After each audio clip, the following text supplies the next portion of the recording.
stop like saying that whatever the hell is disconnected, but it's like, dude, come on now.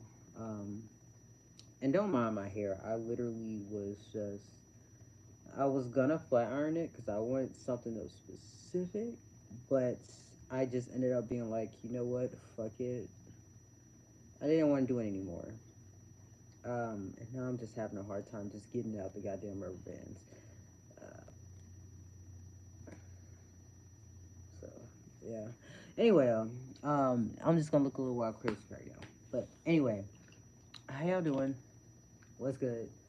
Um, I haven't done a reading in like a month, and I know because I checked, and at first it wasn't even like I haven't done anything with this account in over a month, so I just wanted to check, see how everything was going. I was gonna upload some stuff, but then I was like, I was gonna do it later, and yeah, sometimes we like to make excuses, and it was just those sometimes I wanted to make an excuse. Anyway, how are y'all today? I'm doing okay-ish, and it's just one of those days where it's not going great, but it's also not going bad. It's just the in between to where I'm just not sure what I'm feeling right now. So I'm just kind of, I'm just here. I'm definitely here. I wanted to do something different. I'm not actually sure.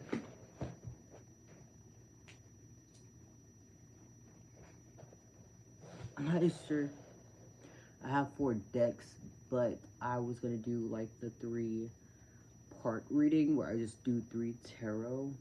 And since I have an angel and the fallen angel, I was just gonna pair those together. So it's not really that different. It's just something. I'm just mixing the tarot. Like I'm just mixing them. Um, oh my god, why the fuck? I don't like rubber bands at all. I don't know why I did that. Um, anyway, sorry about that. I'm still gotta be taken out my hair, but Um, and for the record, like I think because I was putting so much pressure on myself and thinking that I'm supposed to already have it made and X, Y, and Z. It's called living with lies, or lies in living. So I guess you're listening to lies, or you know what I mean. Like it's just not. It's just not where it needs to be right now. Um, and I have lived in. Hope y'all can hear me. I hope I'm not muffled, but I have lived in a multitude of lies for a long time, and it was more so due to the fact that I didn't feel safe to be the person I was, or well, the person I was, but um, it's not all of who I am, if that makes sense. I just know that for a majority of my life, there was this feeling of unsafety, and I've never had, even now, I still feel unsafe, even around people that I kind of deem as I should feel safe around, but if I don't feel safe around them, then there's a reason why. It's not just paranoia and all that shit. I don't even have I don't even have paranoia. It's not in the way that I'm just feeling unsafe in a sense of like, oh, they're gonna hurt me, they're gonna fuck me up or something like that. No, I feel unsafe in a sense of when I've all I would have to say I won't say I've always been openly transgender, but most of my family know that when I started speaking about me being transgender, it was when I was very young. even before I even knew the word transgender, I was always like, oh, I'm a boy, I'm this, I'm that, X, Y, and Z, you know. So it's like after saying that for so long and constantly being pushed back and them saying, "Oh no, you're not because you're a girl." Bitch, shut the fuck up. And I'm sorry. That's like that's just like in. I feel like that a lot of the issues that I have is just because anger. I'm not, and I don't even think that I'm scared of other people. I'm scared of because I know how I am. If I started walking around without having the moral codes that I have right now, there would be a lot of chaos. I'll just say that. And I try to keep my morals in check. Sometimes I'll be on the fender and I'll do a bender, but I always try, at least try to some extent, keep my morals in check. I want to cut my fucking hair off. True stuff. Anyway, I do. I want to do a fucking buzz cut. Like, no cap. Anyway, because I oftentimes people who love hair, they enjoy having long hair. I've never enjoyed it. I've never enjoyed having hair long, especially to this extent of a hair. So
yeah, so I'm sick of this. Anyway, while I do this, um, I just wanted to talk about something that has really been at the forefront of my mind, and it has nothing to do with the readings. It's just more so just life has definitely been something. I have no complaints about life. I love life. I love living. I love being able to do the things that I do. I love being able to. I love being able to provide for myself. I love that there are so many different characters in the reality I have. But I also hate that a lot of the characters don't get it. And I'm not even talking like, in this type of world where I'm not even talking in a sense of where it's just like, one moment.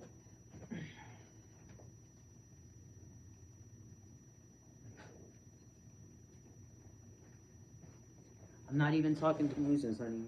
Like, I love when I say characters because I myself am a character. Character is just means that it's something like the personality, the likes, the dislikes. When you're making up a actual character on a sheet of paper or a drawing, you're making someone. In that same token, someone who is like the real person, like how Barbie is, like those people who are in the real world versus the Barbie world or Ken world, whatever the hell you want, Barbie world, Ken world, all of that, they're all characters because they have something that makes them into this whole person and into this whole being. Um, and in our world, the consequences are literally just that. You can't just rewrite it like how you make your OCs and shit like that. You can't. And that's just the truth about reality. Which yeah, that's fair. You know. So there's no redoing. There's no second chances. Well, sometimes there are, but few and in between. Sorry, really quick. I'm not even gonna make it even. I just don't want here right now.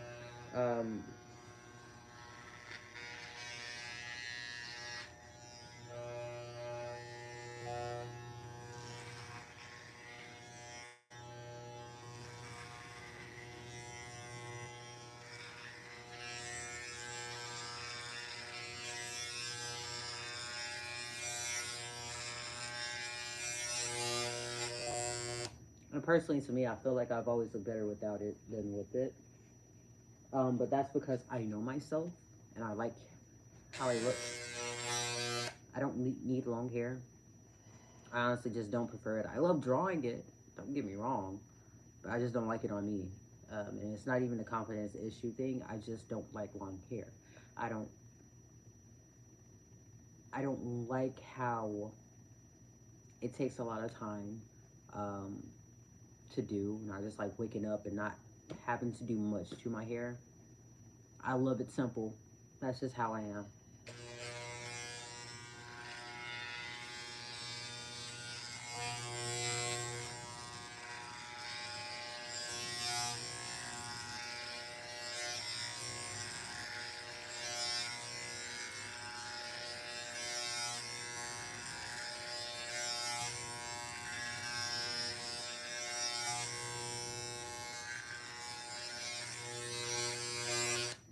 And even then, I've always been faced with the same arguments that, you know, I know some women who don't have long hair who are okay with being bald, who are okay with short hair. Bitch, I know. There are also men who enjoy having long hair, who enjoy having their hair done. You don't see me talking about them when you don't see me talking about them when X, Y, and Z, X, Y, and Z filling in. But anyway, you don't see me talking about them.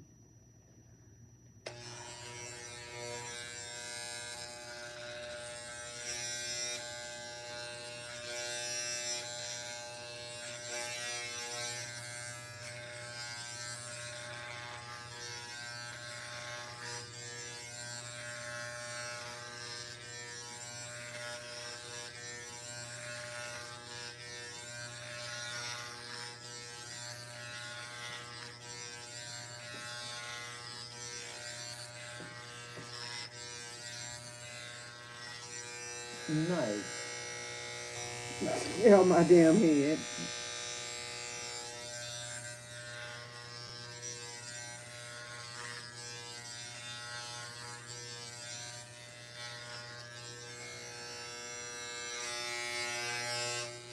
And to be an unapologetic version of yourself, you have to realize that there are certain things that you enjoy that doesn't have to be enjoyed with other people or enjoyed by other people. Yeah.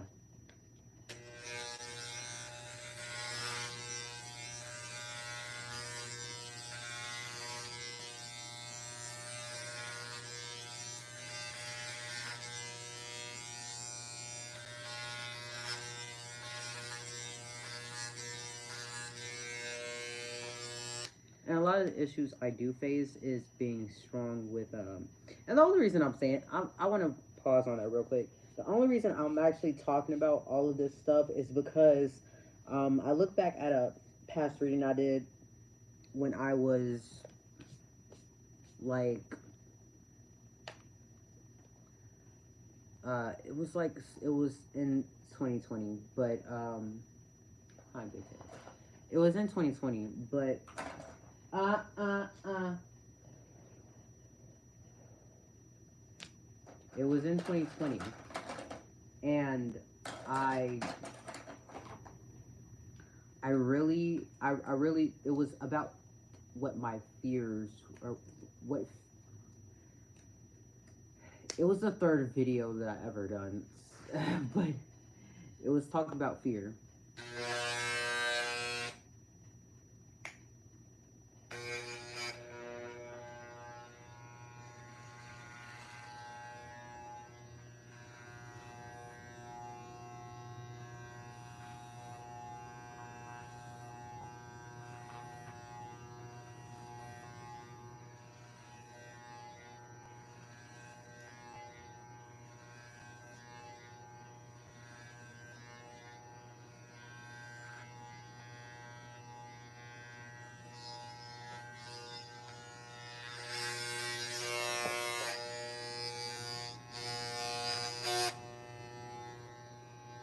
Sorry, big head.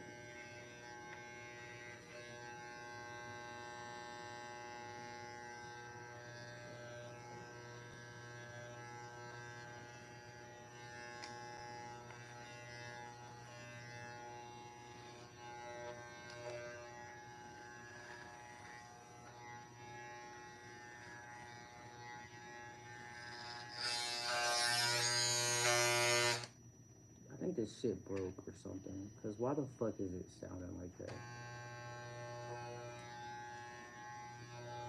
Yeah, I think I got it sorted enough. But I actually wanted to be like a ball, like very bald. But anyway, um,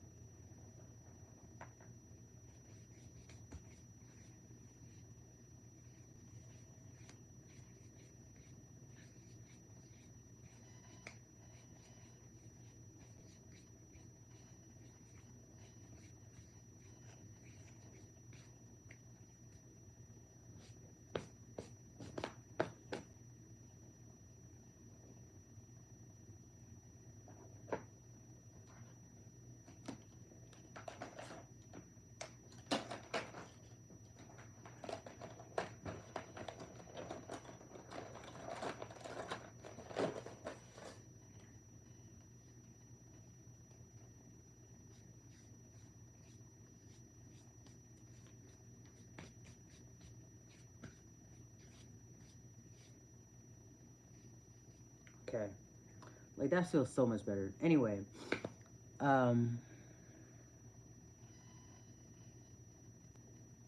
uh, hi. Or do I do free questions for new subscribers? Honestly, I don't do questions for anyone. If I have to be honest, I just do collective readings. And before I really did, before I did power readings, um, and honestly, I just do it because I feel like more so with the collective conscience, it's more simpler for me. But that's because I'm still working my way through getting into tarot and actually getting the feel for it. I've been actually doing tarot since I was 17, but I've only made the channel when it was 2020, I guess. I don't know. I don't remember. But you know, I just like doing collective stuff because it just feels better doing a whole. Um, and if I do ever get open to personal readings, you'll be know. You'll I'll let you know. But right now, no. Sorry about that. Anyway, um, I love this ball. I'm so fucking weird. um. Anyway, right. So yeah, I went across a reading that I did back in 2020 actually, and it was about fear. And it was just two pals, but I went to the second pal, and it was just I read myself. I really did. I read the fuck out of myself, and that shit hurt like a motherfucker.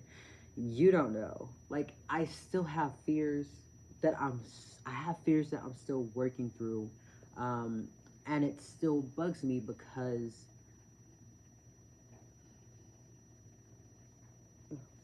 and it still bugs me because I I feel like by now I should have already gotten over those fears. Um, and in some ways I have. Some ways I have grown, but it's still those innate fears that are kind of lingering to where it's um, like okay, let me slow down. Let me give an example. So, say that you get bit by a chihuahua. So now that while you're growing up, you're always been afraid of chihuahuas, and then you got even more afraid of them because you've been um, anytime you interact with a chihuahua, they've always been either mean or aggressive, and then all of a sudden that fear of chihuahuas just develops into a fear of small dogs. So when you get older and you meet a nice small dog, you're just nervous. You're like, oh, okay, well, that was an experience. Um, and with that being said, it was an experience that was a pleasant one. So now you're just thinking like, okay, it might have been this one, but not all. Like most small dogs, they're like that. So then you meet another small dog, and then they're sweet, sweetheart. And it's like, oh, okay. So now you're looking back at every expectation you had of. I kind of just want to collect my. It's just a little puffball. Anyway, anyway, I kind of want to. I kind of want to. No, wait, go back. Go back. Um, when it comes to your fear of these small dogs, it's like you have to rethink these fears because you've met small dogs that were mean, but you also met small dogs that are um, sweet. And when you look at this fear in a subjective manner, it's not that all small dogs are mean, it's just that how they are raised will affect them. And even then, sometimes they just don't like to mingle with other people other than their owner, whom they are comfortable with. Or maybe they just like to be alone. There's so many factors that comes into play when it comes to animals and their personalities, even not only just with animals, it's with humans too. Um, and I think that a lot of that just kind of runs rampant when you don't actually look at the fears in that objective standpoint to where it's like, um, first of all, why do I have that fear in the first place? Um, I'm actually in a root of rejection, which is based in fear. Um, course right now, and it's by please say I'm saying this right. Excuse me, Thomas Lecoux. Thomas Lecoux. I feel like I'm saying that right. I hope I'm saying. I hope I am. But Thomas Lecoux. It's by him. He's on Instagram, and he's called the Self Talker. But through his class, I'm on day 2 right now. Like I just started, but he posts amazing content. And one of the things that actually sold me on the class, because at first I was a little iffy. I was like, okay, I don't know about this because, like, if I actually do find the root, what does that say for me? If I find the root of like the issue, then how do I move past that? And it's not the fact that you're moving past the issue, it's just that you're understanding this issue rather than um, you're understanding it rather than demonizing it or um, saying it's irrational or X, Y, and Z. And what I was always taught about fear is that, oh, you'll get over it. Babe, I still got fears. And you can't go through life without having fear at least some point. And that's okay. That's normal. That is normal. That is okay. Now, what isn't normal is staying in that fear and constantly feeling as though, like, you know how paranoia kind of sneaks in and it's like, ah, it's gonna get you. Stuff like that. But staying in your fear for a long time to where it impedes your progress in life, that is not normal. And that's where I'm at. It's not normal because I'm still having these fears inside to where I can't even come out of my egg or my cocoon without feeling as though I am not being heard, or my voice is being run over, or I'm being talked over, or I'm not having my needs met, X, Y, and Z. But even then, I always try to meet other people halfway, at least halfway. But it's like, are you meeting me halfway in the ways that I need you to, not the ways that you're expecting, and not in the ways that you think I'm expecting you to. It's actual needs that are required. It's not, my pronouns are a requirement in order for me to feel safe with you. If you're constantly using her, her, her, I'm not feeling safe with you. I will never feel safe with you because at that moment I'm thinking in my head, you don't love me enough to realize the damage that you're causing me from simply using the wrong pronoun. And it might seem silly, it might seem weird, but if you're a cis person, you're born a cis male, and you've always known that you are a man your whole life, and then someone randomly comes up to you and says you're a girl because you're wearing a skirt and have long hair, how would that make you feel? If you're a woman, a cis woman, and you always know that you are a woman, and you have short hair, and you're bald or whatever, and you're flat, you don't even have to be flat. You can be big too. Doesn't matter what you are. But somebody just randomly comes up to you and says, boy, simply because of a trait that we identify as masculine or feminine, and we put them in categories. Babes, imagine how trans people feel constantly. They're always put in these boxes of people's perception of them without even having the regard for the perception they have of themselves. And for that regard, for their perception to be understood and told, hey, like, I saw this Instagram reel of this mother.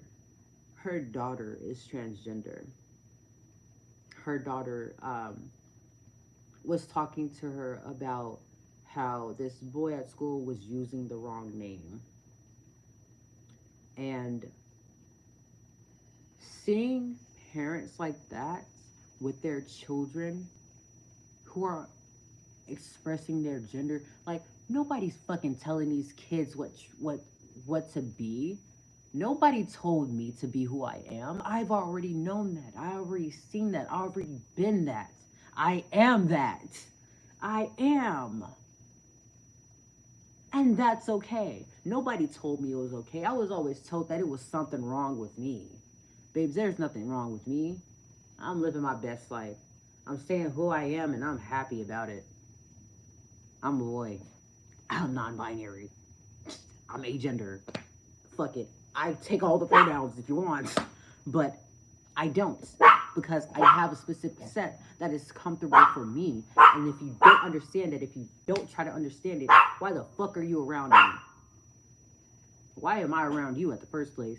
Even then, I was asked, why am I around you? If I'm not feeling safe, why am I around that? And I always base it in fear. Because I've always had this innate fear that I'm not scared to be alone. Like, I'm not I'm not scared to be alone, but I'm scared that I won't be enough when I'm alone. And quiet voice, quiet voice, quiet voice. Thank you, quiet voice. But I'm scared that I won't be enough for me, for the animals I take care of, for um, what I try to do for myself. I am scared that I won't be enough. And quiet voice, quiet voice, quiet voice. I'm scared that there's a lot that goes into being who I am because I know how my psyche is. I know how I can get. I know I can get burnouts. I know I have a hard time coping. And I'm treating those things with compassion, realizing that I don't have to always be up to par. I can have those moments to where I'm just like, I'm gonna try again later. Like when I had, like you see, some of my hair is literally straight. Some of my hair is straight, and then other time, like other is puffy. But that's because I went from wanting to flat iron my hair to being like, okay, I don't want it anymore. I don't want to do it anymore. And at first, I was bitching at myself because I was like, you just started this fucking thing. Why are you saying you don't want it anymore? Am I not allowed to change my mind, first of all? I'm allowed to change my mind. You're allowed to change your mind if you don't want something. I had this altercation with my dad not that long ago about physical contact. I'm allowed to say no to physical contact no matter who it is because that is the entitlement I have to my body. Not his, not hers, not theirs. It's my body. So for him to overstep those boundaries and say that, ah, blah, blah, blah, blah, blah, blah, blah, blah, I can do it because I'm your dad. No. Maybe my father, you may have taken, um, you may have done the thing with my mom, but that doesn't mean you're entitled to physical contact from me. To me, that just sounds like every other man that has hurt me in the past. It doesn't matter if you're my dad, you're not entitled to anything from my body. Make it make sense. You know what I mean? Just make it make sense. I'm like, I don't know, but I look like some nigga that's from an old ass cartoon. Anyway, um, oh, I just love my hair being. I love freshly shaven hair. Like it just feels good. But enough about all of this. I was just trying to like ease into like the topic living or living in lies, but lies in living. So, you know, the lies you tell yourself in the living, those things can carry on in the dead and into that next era that or next life that you're getting into or whatever. You know. And I feel like I'd be so like I'm looking at my old video, and the way that I was speaking, I felt so nonchalant when it came to the pronunciations I did and all the talking. I felt a little nonchalant. But you know what? It's okay. Anyway, so let's get into this New Webster's Library of Practical Information.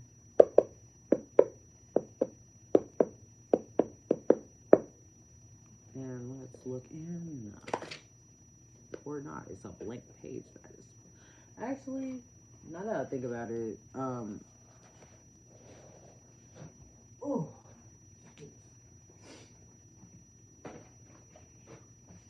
yeah, I forgot that I had these. I put them in this box because they just fit in. Like, they just fit. So, anyway, Going back to your new upstairs. Let's see. Progress. Also see America, behavior, difference, difficulty, discontent, education, improvement, order, self improvement. He that is good will infallibly become better. He that is bad will as certainly become worse. For vice, virtue, and time are three things that shall never stand still. Charles Caleb Colton.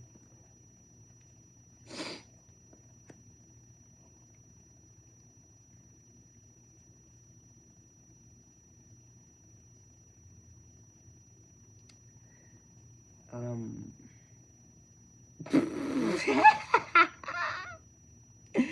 uh,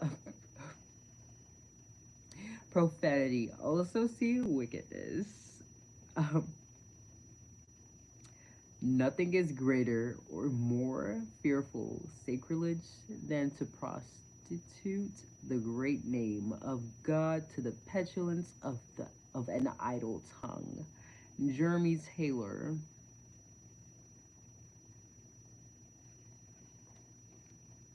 Profaneness is a brutal vice. He who indulges in it is no gentleman. Edwin Hubble Chapman. Um, and there's also another one, but oh wait. The foolish and wicked practice of profane cursing and swearing is a vice so mean and low that every person of sense and character detests and despises it. Honestly, for me, I like profanity. I don't see it as wicked unless you're using it to be wicked.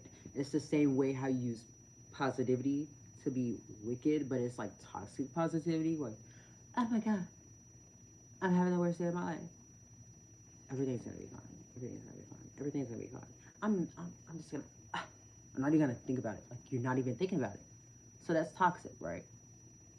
Same with profanity. Like I can use like how South Park is and how they use profanity. It's not even wicked, but they use it so much to where it loses its. It's like a cognitive dissonance because you're like, oh, they're gonna curse every goddamn time, like how I did. But and before we even continue, I want to say that I won't say no. I'm gonna say this out and clear. I do not think the Christian God is the Almighty. I will never think that because I think every God and goddess, every religion, everything that we have created as a source of spirituality, that is all within as it is without. Like, I don't think that they're outside of us. I don't think there's this big ass man in the sky just looking down on us. Because everybody says God is a man. God is. No, the fuck he ain't. No, the fuck they ain't.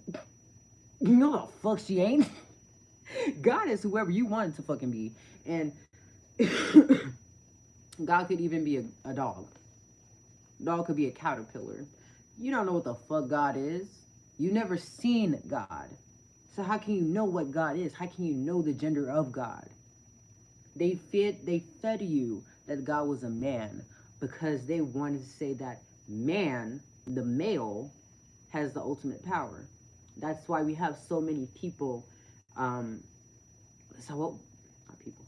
That's why we have issues with social norms right now because men are seen as these powerful people. They can't be soft. One thing I gotta say, I don't like the song Ick. Only because it's like, oh, these men in their soft girl era. Bitch, what the fuck? I predict with a 100% accuracy there is no God. Google AI. I'm not laughing. Um, a test feature? What? And then they just okay. Anyway, I think that when we look at the idea of what a god or a goddess is, or what gods are in general, we are looking in mirrors.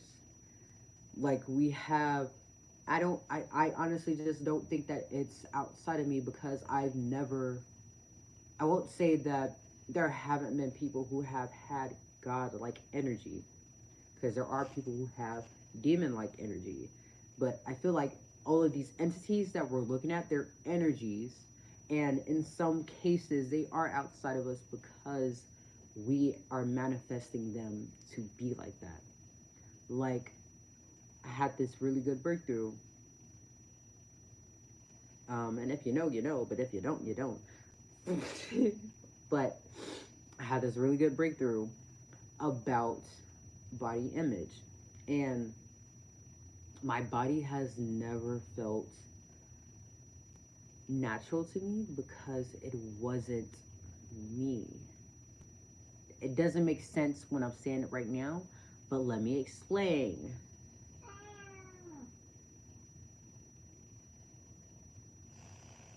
Yeah, I'll tell.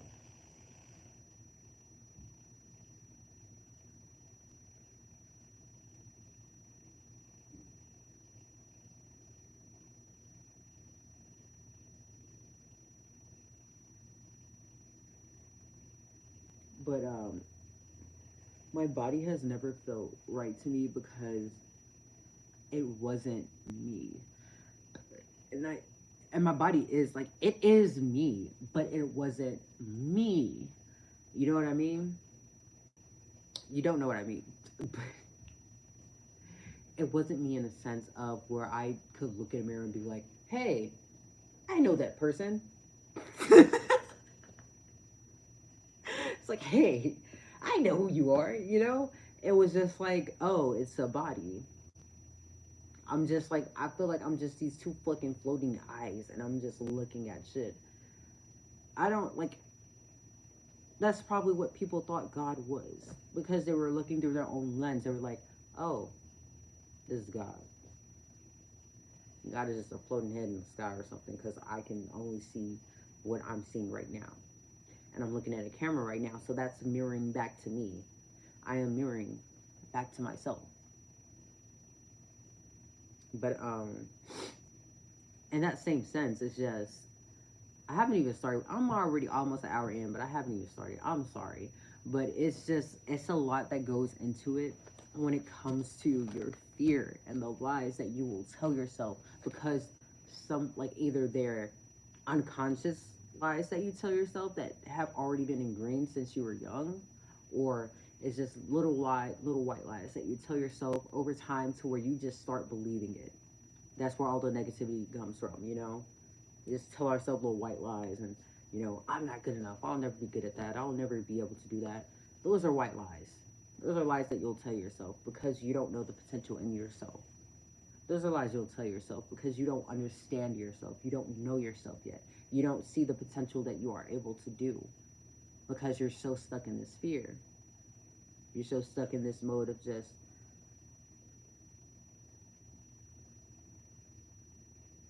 what am I going to do? What impact can I make? You're making an impact just by being yourself. You're making an impact by focusing on what you can do, what you can bring to the table, what you, but you're making an impact on understanding yourself so you can understand others. That's how you can make an impact. When you have that compassion for yourself, you can extend that compassion out. And like yesterday, I was sick, and I didn't want my niece near me. And it's more so just, like I said, I don't like physical contact. I didn't want her to be on me, but I just gave up because I was tired of constantly going back and forth. But and I also have this innate sense of guilt that of telling people no because I damn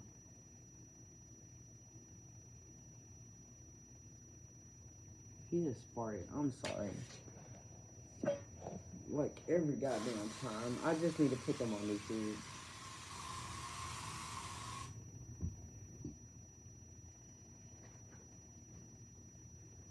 Yeah. Um. not this thing anymore. But like I yeah, I don't like physical contact. But and I always felt this innate sense of go of saying no or saying that I couldn't do something because I felt like I just had to. I couldn't say no. My choices of no were constantly taken away. That I just started feeling guilty for saying no. And why the fuck was somebody like? Why the fuck would you take the choice of no away from other people if you wouldn't want it for yourself? Unless you just want to hurt them. Unless you just want to exude control over them. Like, and I wrote this, and my friend, when I told her I didn't even want to go to work yesterday, or like when I was sick, and I felt bad about missing, like, she affirmed my feelings about this and said, even though, I need to make my money to live, I need to. I need to. Like, bills not gonna pay themselves, obviously. But she made me feel seen and heard when she said, I know we don't like to miss out on money, but you're sick, so stay your ass at home. basically, basically, and that's okay. It's okay. Um, so without further ado, I'm sorry for taking this long. It was like a whole ass intro, but lies and living.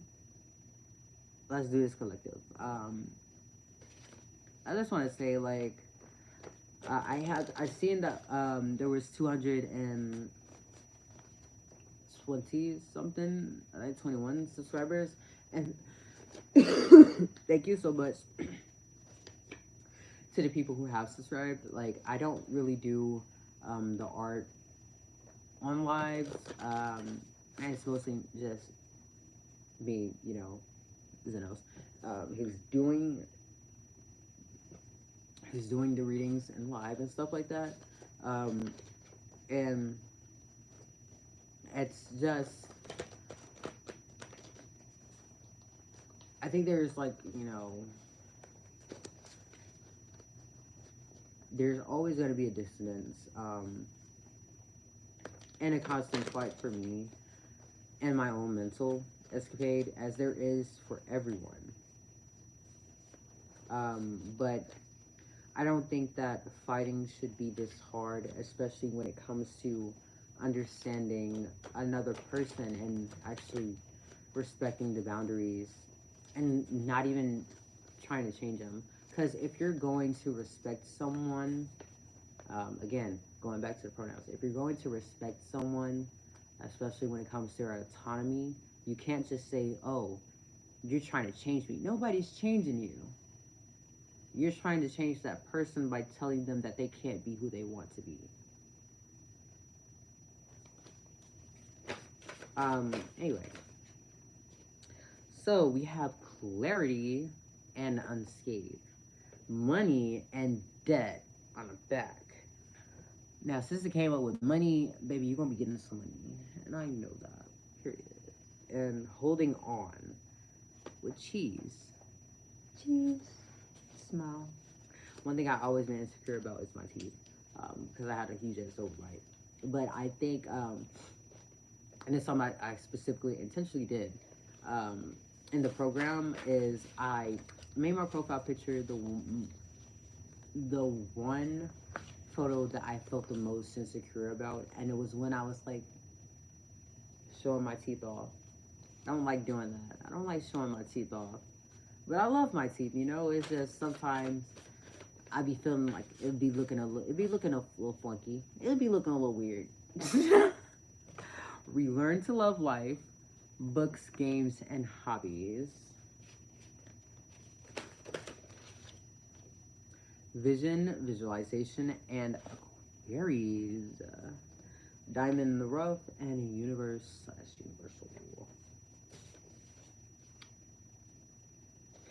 You also have dreams and living. What did I say about living? Resurrection. He resurrected in 5 days to certain ingredients to certain cuts. Let me stop. Um,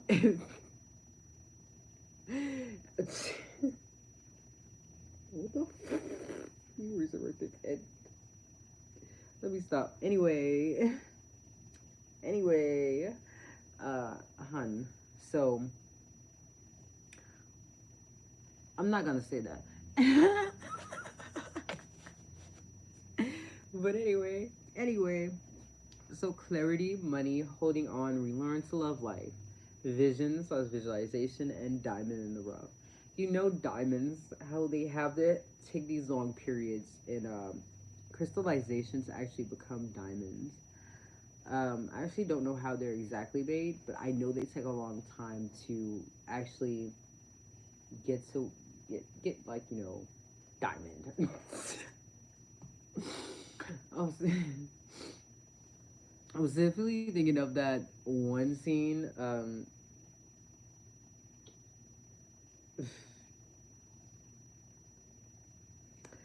Uh, it's Trolls 3.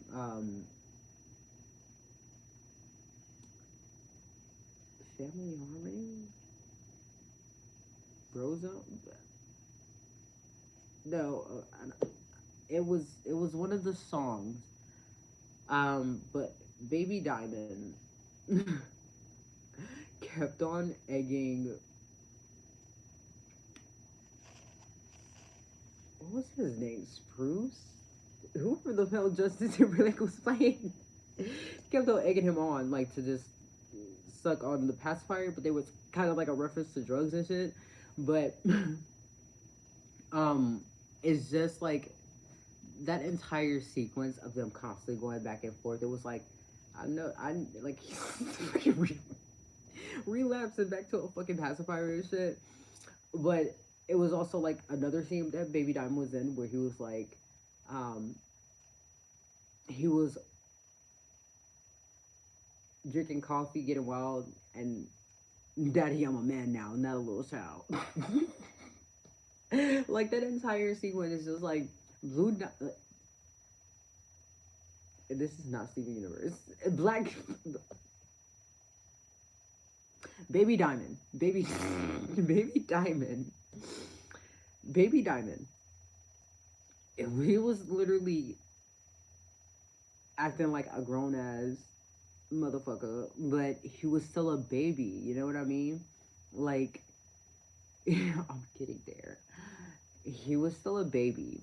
So and even then, when I see "Relearn to Love Life," I think of Branch. That's his name. I knew it was like it was something like a tree or something, but I couldn't remember. It was Branch. Why won't you sing? Because singing killed my grandma. Let me stop. Anyway, when I see "Relearn to Love Life," I'm thinking of Branch because like he literally had to relearn to love being a troll and to act well, not just being controlled, but to actually relearn to love singing itself and to express himself. He had to find his colors because he lost them when he was young. And I feel like a lot of people who have grown up in households that were so traumatic to them, they had to relearn to love these parts of themselves because they were seen as so unlovable. And it all starts with visualization. You have to have the vision of wanting to get better before you can actually just start to get better. If you constantly feel like, what I said about the white lies, saying, oh, it won't work because X, Y, and Z, I can't do this because X, Y, and Z, you can. You can. It's okay if it's taking time, but you have to know that you can. You have to visualize that for yourself and be like, I can see myself doing this. It doesn't matter what time frame it is, I can just see myself doing this. So now you have to take the steps to actually doing it because nothing's going to get done if you don't do it. You are in charge of your life, of your autonomy, of your being. Have that clarity put at you, not only just like at the camera, but at myself. I'm pointing at you. You have that. Doesn't matter if people don't like it. You think I do these videos because I'm waiting for people to come in? Yeah, it's a collective, but baby, I'm doing the collective. I'm part of the collective. I'm doing this because it also helps me. It's not because I'm trying to be a therapist for all of these people. I'm doing this because these are notes for myself. So when I look back, I'll be like, I remember that. I remember when I used to do that. I remember when I was so scared to be this, and I was scared to do that, and I was scared to blah, blah, blah, blah. I was so scared. But look at me now. I didn't even think I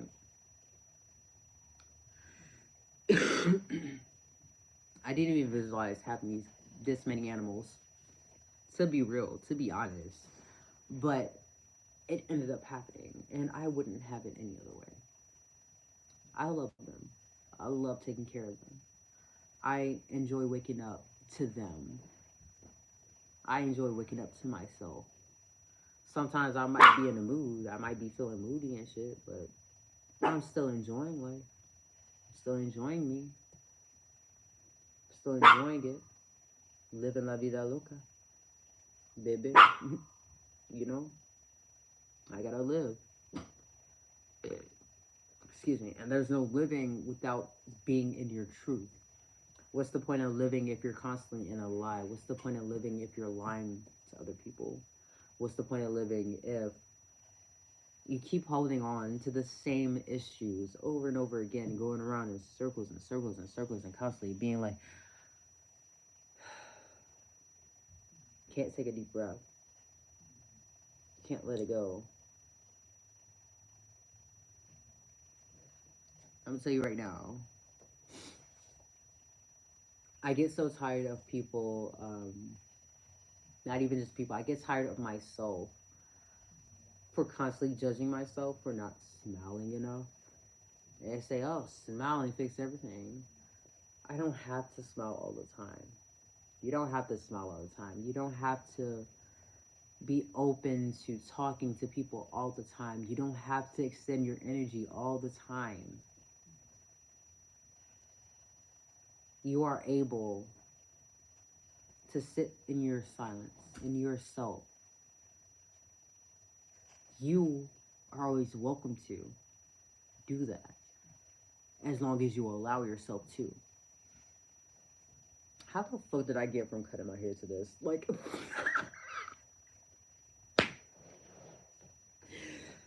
like shit like that. Like, I'm slowly learning to be okay and be at peace with not being, you know, I'm okay with not being that option for people, of not, I'm not okay with not being respected, no, but I'm okay with you showing your true colors, because that shows me when I move away from this plane of reality right now to my next reality, I know that you won't be on that same boat. Because if you wanted to be on that same boat, you would have already been acting right in this reality. You know? And that doesn't mean I'm not grateful for what has happened, what has occurred, what we've been through. It just means that I'm sitting this because you don't respect me. I'm respectfully going to a different cruise. I'm gonna see a different route, you know? So I'll see my way out. Yeah, I'll see my way out. Mm-hmm. Anyway, let's continue on. And mental clarity, like clarity again, like, babes, the clarity is getting real. The clarity is getting real. Um, so what I'm gonna start with, I have the Divine Tarot and Tarot of the Divine, and Spring Spirit Song Tarot. I can't fucking speak. And the Hoodoo Tarot. So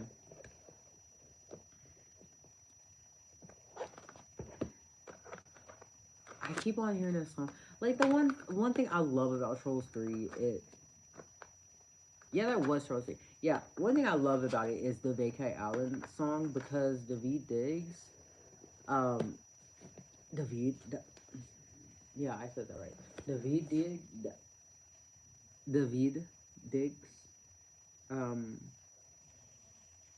I love, I love like the harmony, like his voice, his vocals, his entire being. I love that. Like that energy, babes. I need to get that energy. I need to pull that energy not from him, but I need to pull that into me. Like, I need to pull that energy out of me and show it, like, and I need to show up in that energy. But the song in it, he was this muscular guy in the beginning. In the Rose on, like you seen how he was. He was like the muscular guy. He was the handsome, the sexy guy. But he ended up becoming like the dad, and not the dad. He became a dad and was more so in this dad bod energy. He was in this. I'm happy not making myself fit into these standards of what John Dory wanted me to be. And John Dory is like, you're like every person that people don't like because you're controlling. And I'm glad that he was learning at the end. But most of the time, people like that don't never learn. And that's not okay. But, it's okay because you don't have to stay around that. You don't have to stay in that energy. But with that being said, my legs were getting cramped. I told you how I just watched Barbie. I'm thinking of that weird Barbie. Splits. She's always in splits. Oh, and I love doing splits. Like I didn't think I'd enjoy it because I didn't know how to do them, but I'm starting to enjoy them a lot more because I'm learning how to do splits.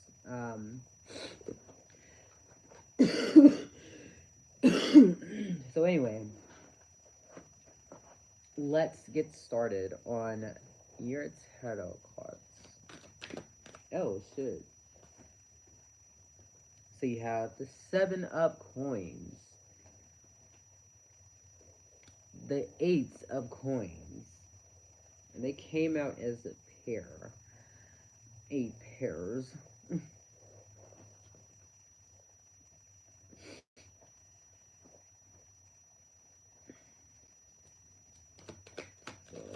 So like, ooh, that's too much.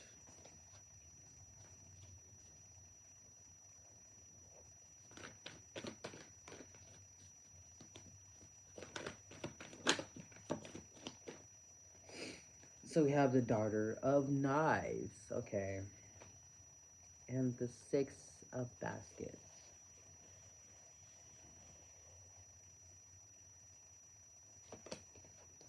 and the Nine of Sticks. I just pulled that off the top because I just felt drawn to, but and on the back you have the Garden. And I hope I'm not just like, I mean, this will be in video format anyway, so like you can pause and look at them. I'm sorry if I'm taking them out too fast though. Like I'm not trying to. You have the Knight of Swords in reverse.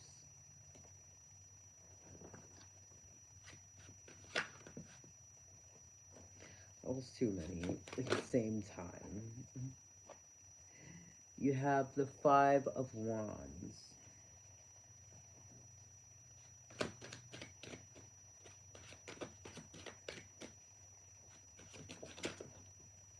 Okay. Um, you have the Queen of Cups. Ah. You have the Lovers. Okay. You have the Eight of Wands. And on the back you have the Three of Swords. Ooh.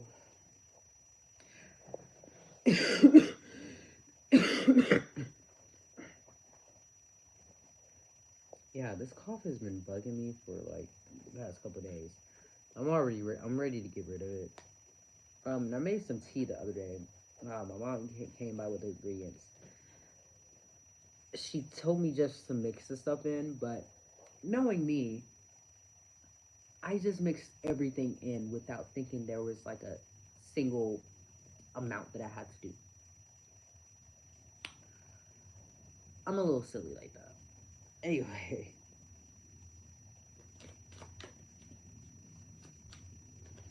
you have the magician, and it was in reverse. That's a reason. Oh, okay. You have the five of crystals and the five of feathers in reverse. Okay. I'm gonna put them under the five of wands because they came out at the same time, like right behind each other. So I'm matching them with the like a second row. Bear with me.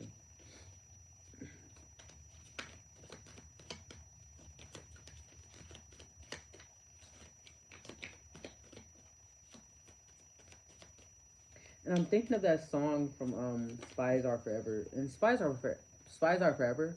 That's literally my favorite series. By the Tin Can Bros. I think I know they have Tin Can, but I don't know if the Brother Spark is in there. But anyway, um, oh, we have six love,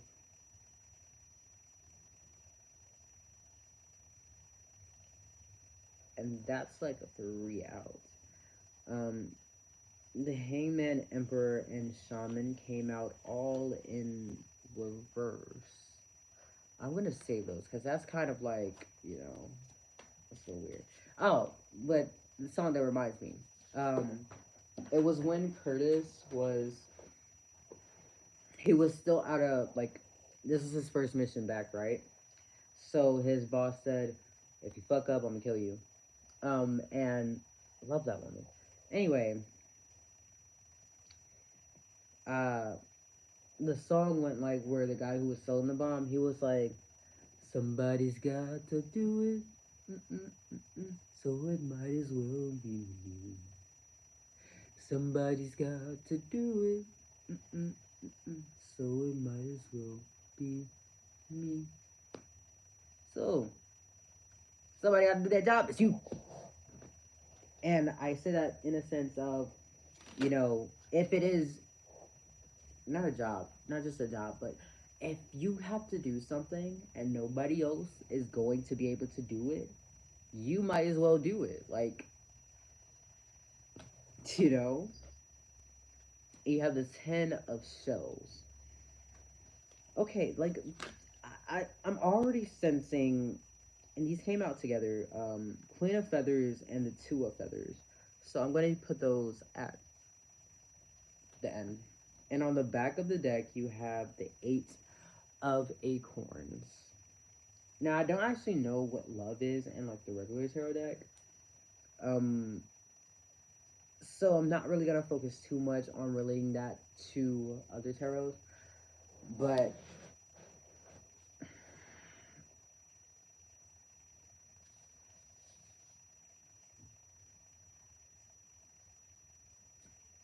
I feel like I have a crack in my butt that I need to get, but I can't because I don't know how.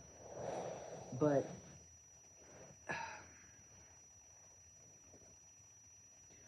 honestly, though, like I have to pee. Hold on.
So, sorry about that. When it comes to like this, I don't want to get into that yet because there's like I'm getting a sense of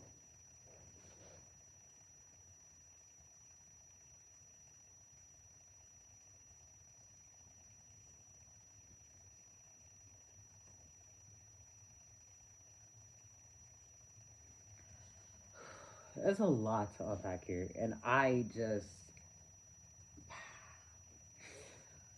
whew, I'm just feeling like a lot of heavy. So, and I think it's mostly because how the Daughter of Knives is, and I guess this is where we're gonna start. We're gonna start out and then go start in the middle and then spread out. But the Daughter of Knives, like the spotlight is on her, and there's all these different types of energies that is around her, and she is just stuck in this fawning state that is just not really good for her, but she's just there because she's the link between this and the other world.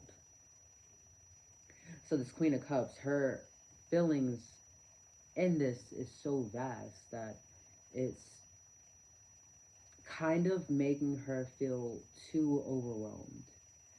And love is an important aspect in this reading because you see love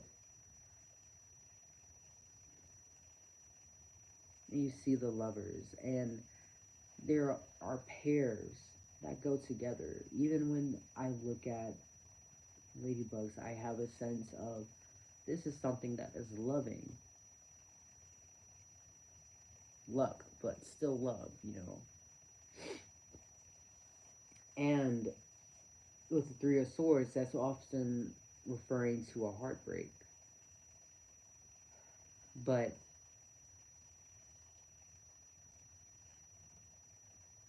you're taking this moment out to just write about what you need. Looking that you're not even yet, you've yet to even harvest everything that you have going for you. And you're just making note of just like, okay, this is what I want to do. This is what I want to do. And this is what I want to do. Instead of overwhelming yourself, you're just like, okay, I can pick between these on what I want to do today. Check, I finished it by the end of the day. If I still got time, I can do these other things. You're giving yourself options. And when we talk about, don't make me say it, we're talking about mental clarity. Um,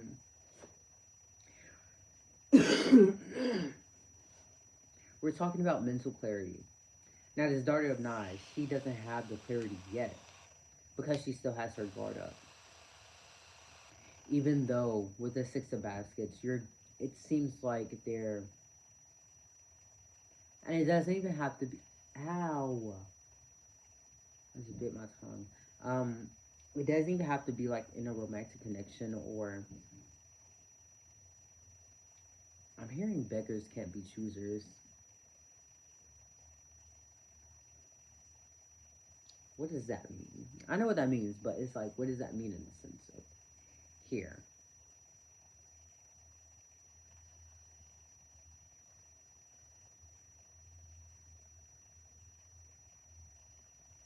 Okay. I often think because we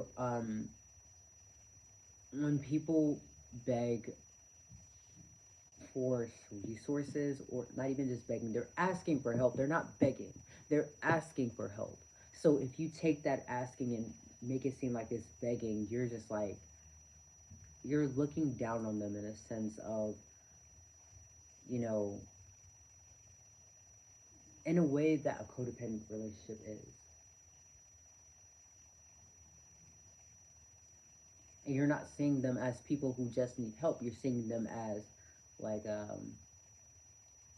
how some people think that That's not a good analogy. Hold on.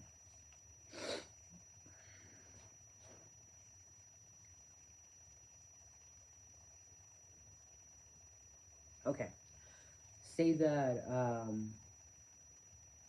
a child doesn't want to eat vegetables or something, so you take away their choice of eating altogether. You're saying beggars can't be choosers, and you're saying that to your child because you're seeing them as somebody who's begging for food or begging for something that is going to be substance to them. Now, if you don't have any food, like um, at all, and you be struggling, like okay, I get it, but your child is not begging for something that is a basic necessity that is supposed to be provided by you in the first place. Your child is not begging. It's not a choosy beggar because of that. Your child just doesn't have the concept to understand that, okay, this is what we have right now. I mean, maybe next time I can get that, but it's really going to be about budgeting.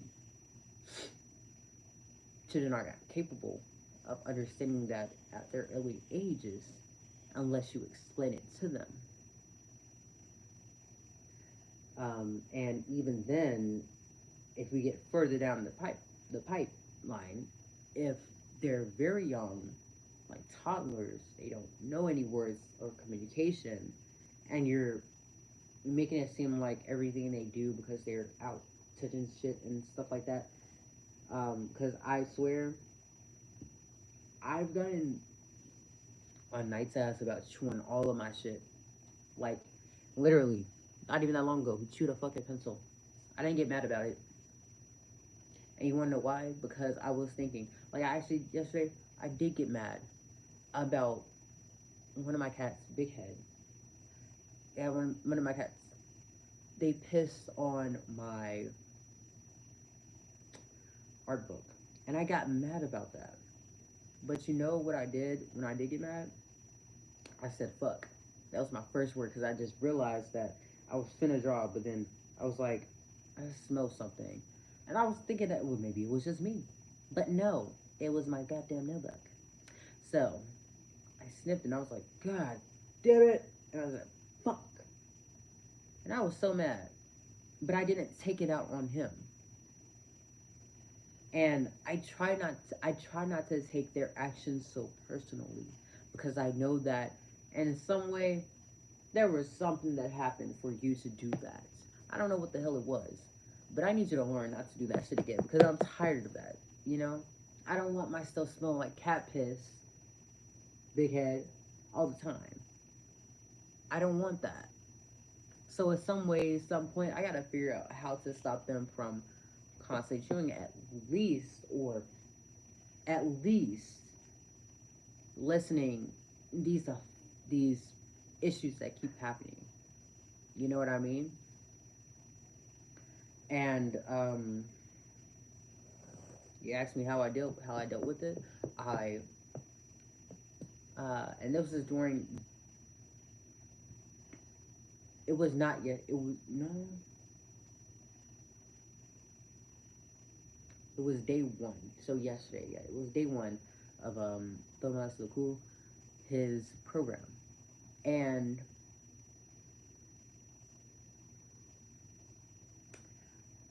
I was listening to it when I had noticed the piss. So I ended up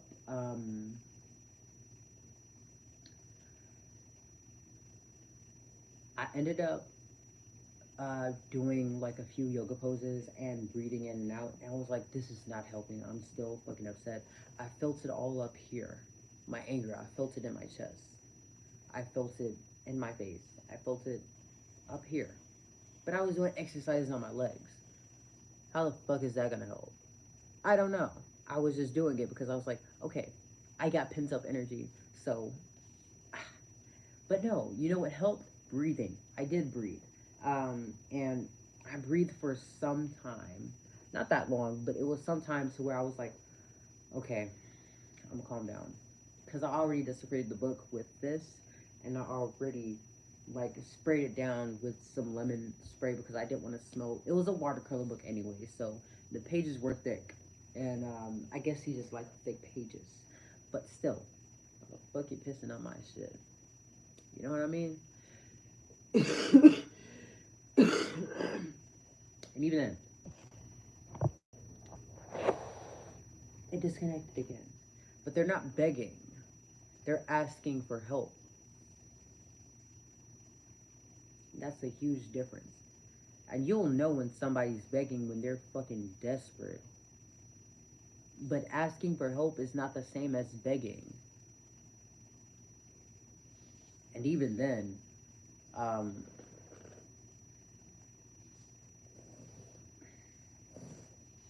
I just think that a lot of the conceptions we have of this is actually ridiculous. So, going on, you have to just, you're learning to water your garden. You're learning that the garden that you have right now, which, um, let's just say the garden is your body, or your garden is your home, is your, or is your community, stuff like that. Let's just say the garden is something like that. In order for you to water that garden, you have to look within yourself with a daughter and eyes. You have to see, okay, I'm not feeling good right now. I'm feeling overwhelmed. What can I do to lean back away from this? What can I do to make myself not feel so overwhelmed? And with the Six of Baskets, where are my needs that need to be met halfway? Where do I need to meet someone halfway? Where do I need to be met halfway? Otherwise, we get stuck in this energy of where we're overly cautious and overly protective. With the Nine of Six, you're overly lacking trust. Maybe you've been shown that one too many times why you shouldn't trust people, why you shouldn't trust X, Y, and Z, why you shouldn't trust something. But know that is a perception within you that you need to heal, and not necessarily indication that all parts of this, let's go back to the small breed, the small dogs, not every small dog, some of them, yes, but not all of them. So you need to heal that within yourself, heal that fear, heal that insecurity, heal that feeling inside. Learn about it, understand it, show it compassion. And knowing that when you're feeling overwhelmed, it can lead to these issues that um, you struggle with when it comes to your heart space, when it comes to your own relationships, because the lovers is not necessarily just a romantic relationship, it can be just relationships in general. But knowing that these parts of your soul need to be mended and need to be looked at and need to be healed, you need to allow yourself to be in that open space first and foremost. And with the Knight of Swords, the Knight of Swords is like the fast going. And it's funny how it just ended up with this being in reverse. And then you have the Eight of Wands, it's like speeding through, like, I'm ready getting this shit done. Like, fly through. You know what I mean? Like, yeah, flying through it. But, like, and I know that means airplane. I'm not stupid, but airplanes fly. So, anyway, in,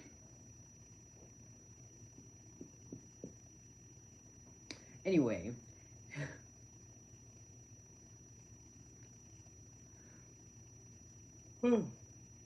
excuse, excuse me.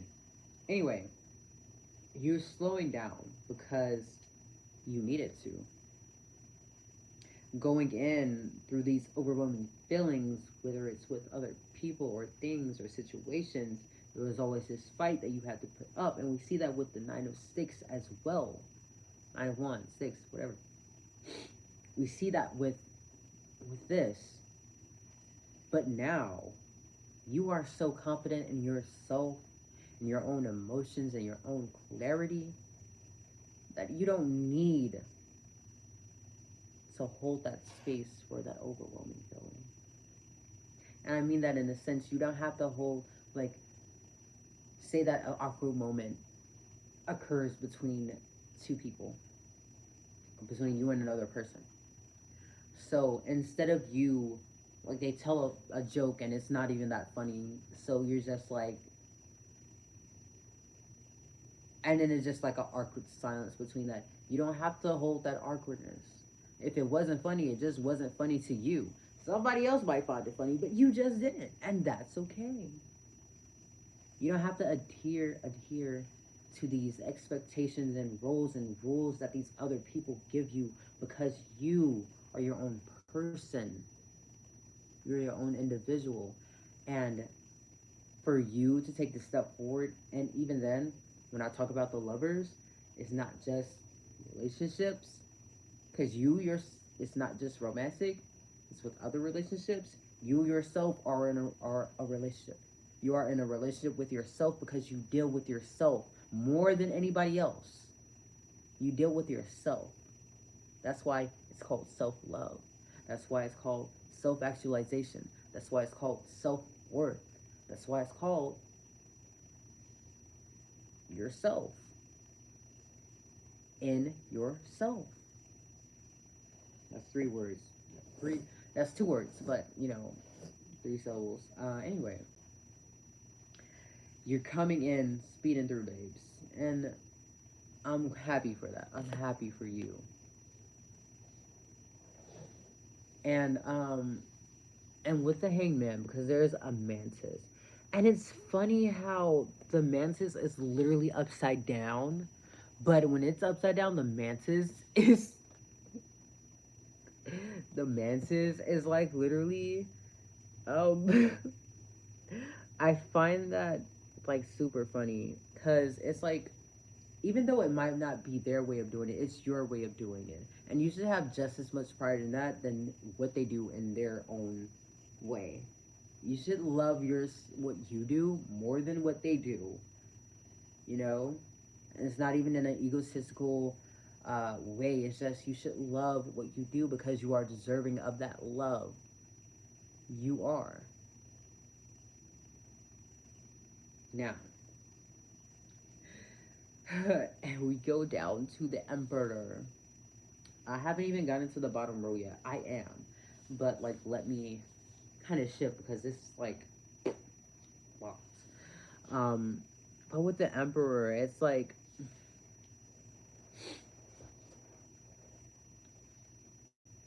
these walls that you are standing on, you no longer have to be scared of coming down. You no longer have to be scared of, you know, you no longer have to be scared.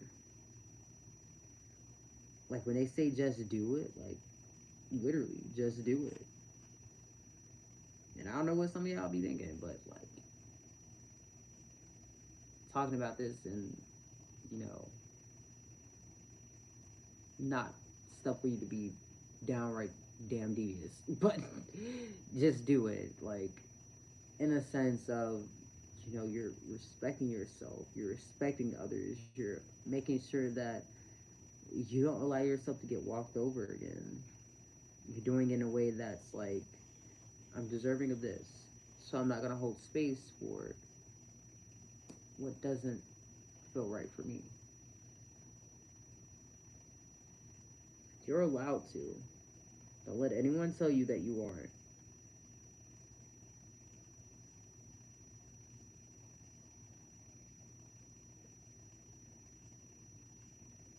So we go down, and we made it all the way back to one, the magician. And that's actually interesting.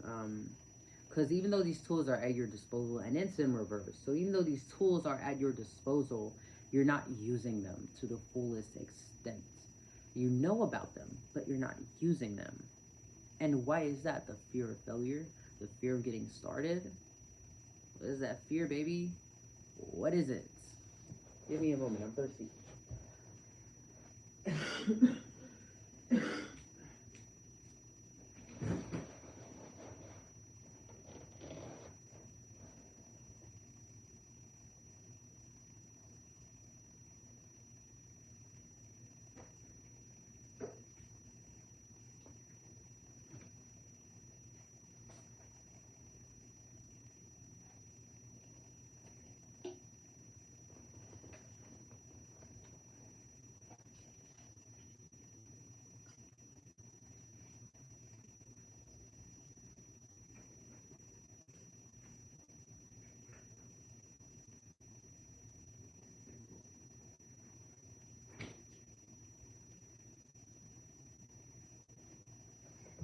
Okay, I'm back.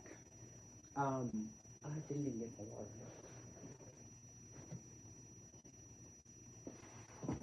Ooh, okay. Um, I don't like water. I really don't. But y'all know how it is. Um,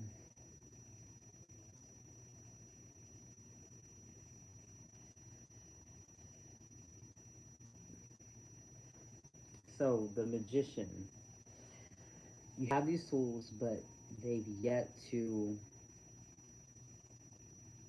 come and be disposed. And you have willpower and creation. And on the back, you have the eight of acorns, the eight of coins. Wait, no. Eight, yeah, crystals is coins. Acorns is, oh, shit, what was it? Acorns,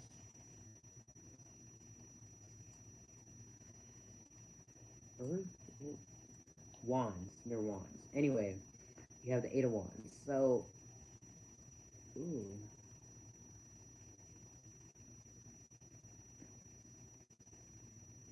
yeah, and feathers are swords. Yeah. So you have the eight of wands, and it looks like a skink, but it also looks like a snake. I'm not sure. But in the back, you have temperance. So you have energy and results. Your results are coming. You just have to get out of this stagnant energy to where you're just too scared. Like, you're not even too scared. You're dealing with a lot of heartbreak right now. And what that means is you're dealing with grief. That means of letting go of whatever isn't serving you at this moment. And with the five of crystals and the five of feathers, like, it's a tough road for you, especially since you're like, I have to do this on my own. You went from the seven and eight to the five, but you have to realize there's persist. You have to persist. There's new possibilities and strategy and resilience. So resilience and persistence. You have to keep going. That's why the armadillo is here. Bro got a hard shell rolling on. Like, that's what you gotta do. Put on that shell. Roll it on. Roll. Not roll the shell on, but roll like how I think armadillos roll, but they curl up, don't it? Like, Anyway, persistence and keep going. You have to choose to trust in yourself. That's why choice and trust is here. You have to choose to trust you. You have to choose to trust the process. You have to choose to trust the signs that you are given. Now, even though I don't believe in like the gods and shit that we made as a collective, I don't believe in them in a sense of they're outside of us. I believe that the universe is everything. So when I go back to saying that God can be a bug or a sheep or any of those things, yes, it can. It can. They can. She can. It is the universe. that has the laws. We are just inside the universe playing with its laws. Not playing with it, but adhering to the laws. That and we are being part of this. We are part of this co-creation.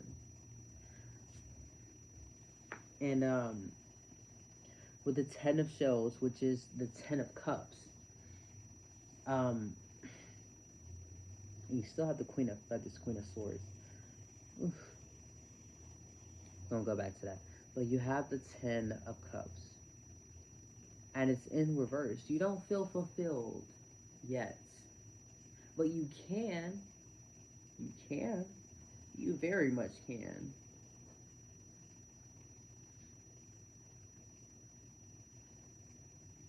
You very much can feel fulfilled. It's closer than you think. You just have to step out of that shell and allow yourself to just be seen. Not even just seen by other people, seen by you, allowed by you, loved by you. And I'll keep on saying it. You have to know this. You have to ingrain it in you. You have to feel it. You have to know it. And we have Queen of Feathers, perception and truth. With the Two of Feathers,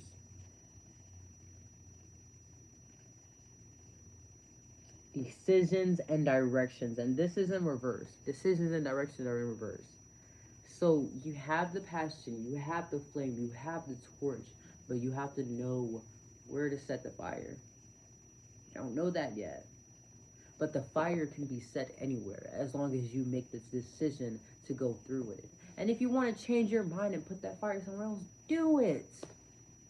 It doesn't matter. You still made progress somewhere. Don't be scared to start over. You can start over as many times as you want. You know?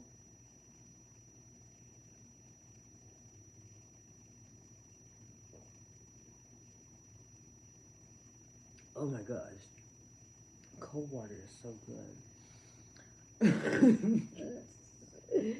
Okay, anyway. And on the last, like the last one you have is the shaman that came out in that little 3 section. But it says divine wisdom and spiritual power. It's in reverse. And really, like honestly, truthfully, you have this vision for yourself that nobody else can see. And that's the reason why nobody else can see, because it's for you. It's not for Tom, Jerry, and Dick. It's for you. That's why no one else can see this vision. They're not meant to.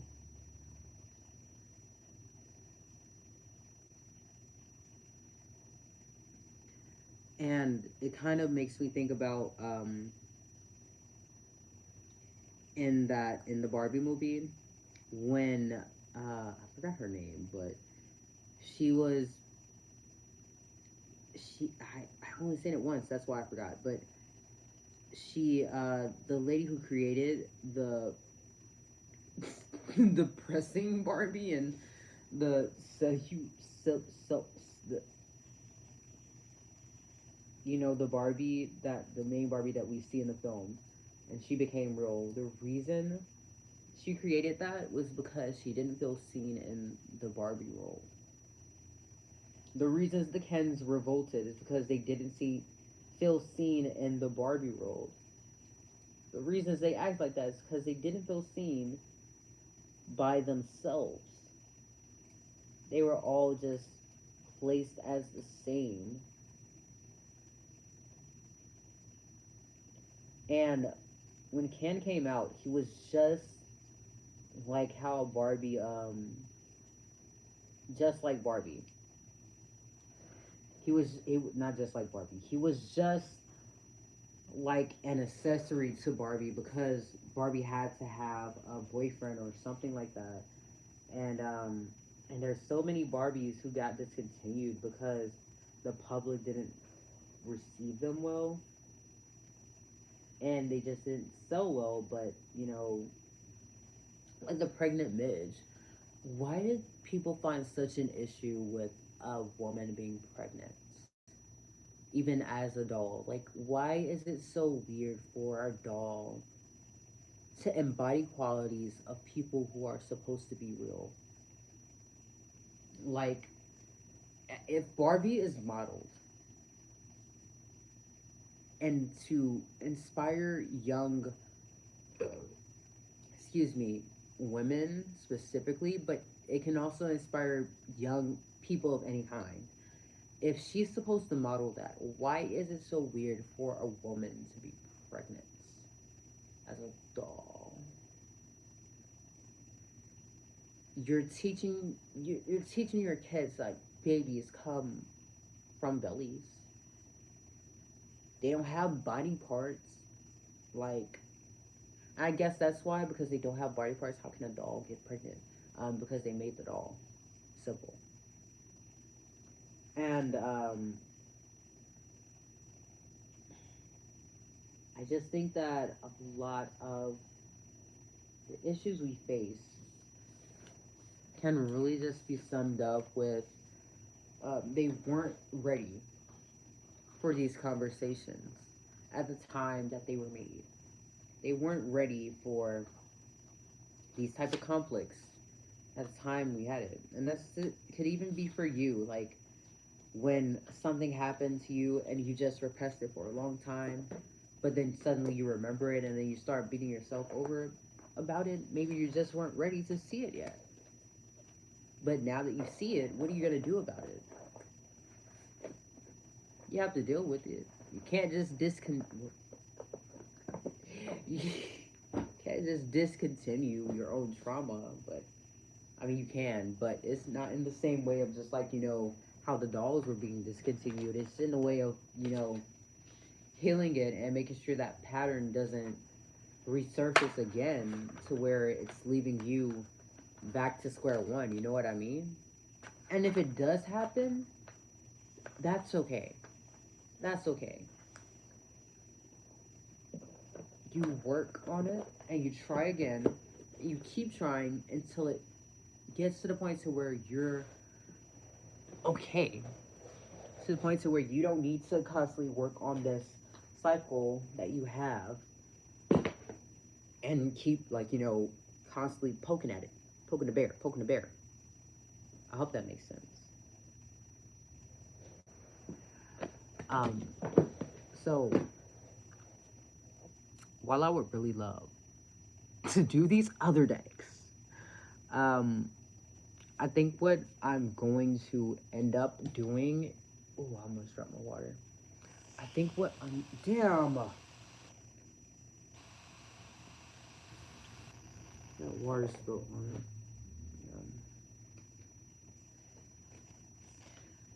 Um,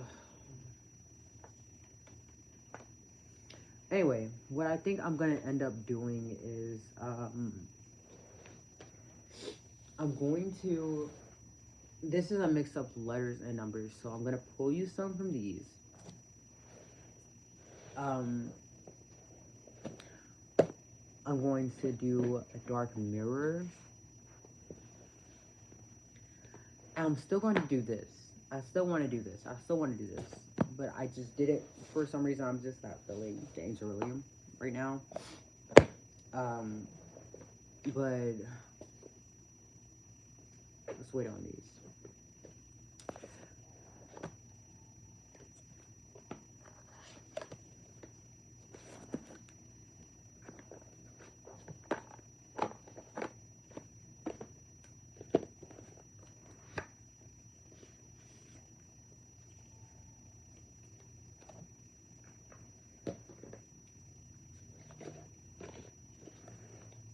Okay. So what I'm gonna do first is I'm not gonna get the tarot cards yet because you know, but I'm gonna do these the dark mirror first. I, that's way too much now. Come on, be so for real. Be so for real. That's way too much.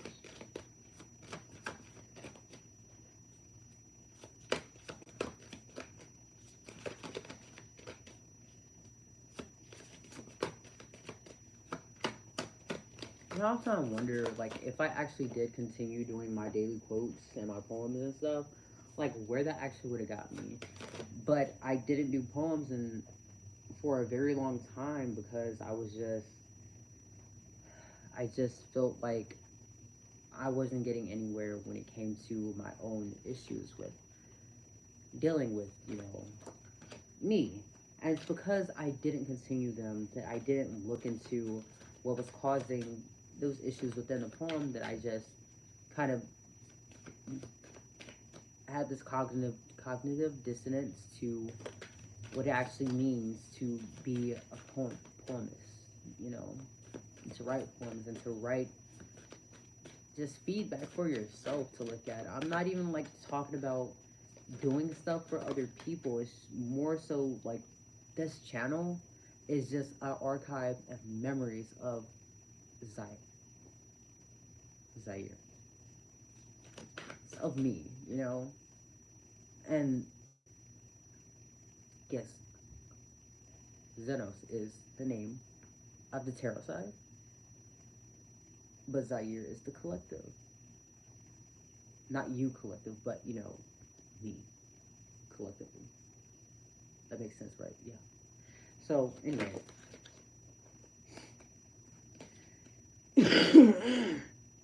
but like yeah, Xenos is me, but Zaire is all of me. And we have Zakan or Zagan. 48 transformation. I didn't even show you these other ones. I'm sorry. 28 per chance to dream. 17 forgetting oneself. And on the back you have today for tomorrow.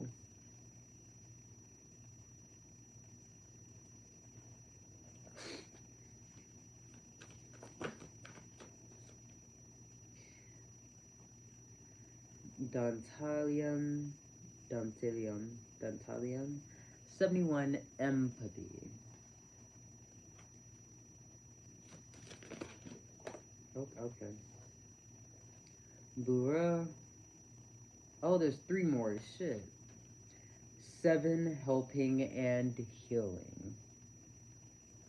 6 Barbados. Okay. Spirit of nature. Andras. 54 conflict. Okay.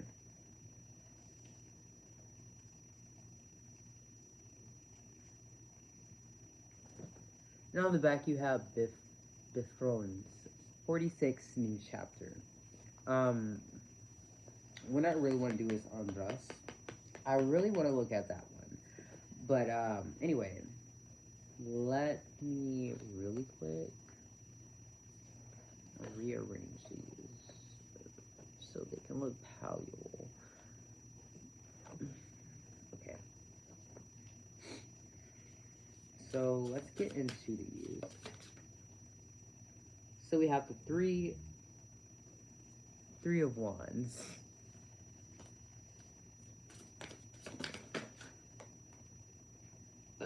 Excuse me. 5 of cups. God damn. One bit too raw. Okay. We have strength in reverse. Hakamiya. I didn't even say the names of the other one. Sorry. 3 of 1. Sitael. 5 of cups. Vewalia.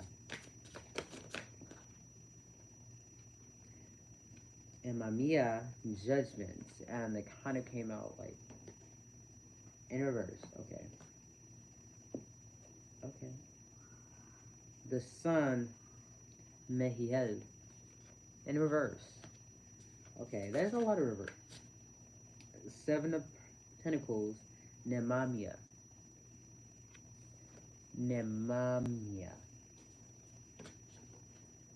Okay. And the 5 of Swords, Eiel. I like EIO. Let me stop. On the back, you have the Four of Cups, Melayo, Melayo, Melayo. Oh, my stomach literally is fucking with me on this side. I don't know what's up with it, what's going on with it, but it literally is. Anyway, so, oh,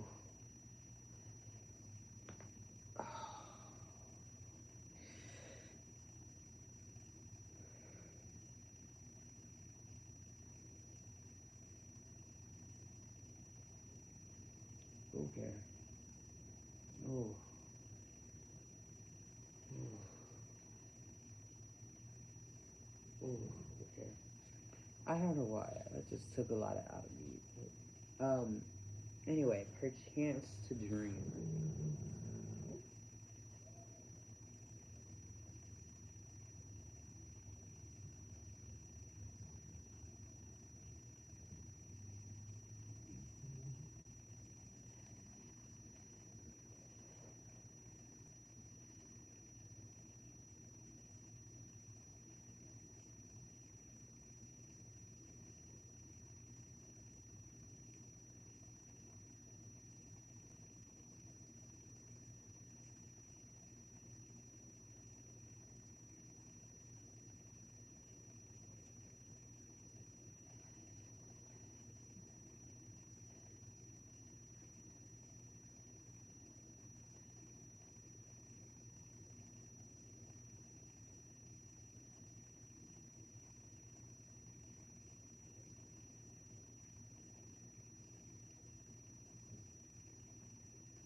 Yeah, I have no idea what type of dream he has, but every time it's like, I don't know, he's like deep in there, bro. But so perchance to dream, forgetting oneself. Um, actually, no. Uh, I'm sorry.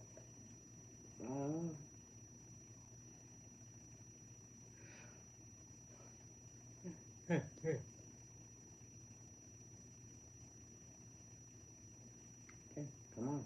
I'm trying to. Thank you. So you, like I said earlier, like it was the same fears of just being scared of being seen, of showing. And that has been my reading that I had received for myself all those years ago about what I fear. Babe, yes, I have a fear of being seen. I don't want bitches looking at me. I mean, for good reason, I have that fear. But at the same time, it's like you shouldn't be scared, especially when you're capable of taking care of yourself. And I'm just noticing there's a hole right there. I'm, I'm everywhere. But I have this innate fear of just being out.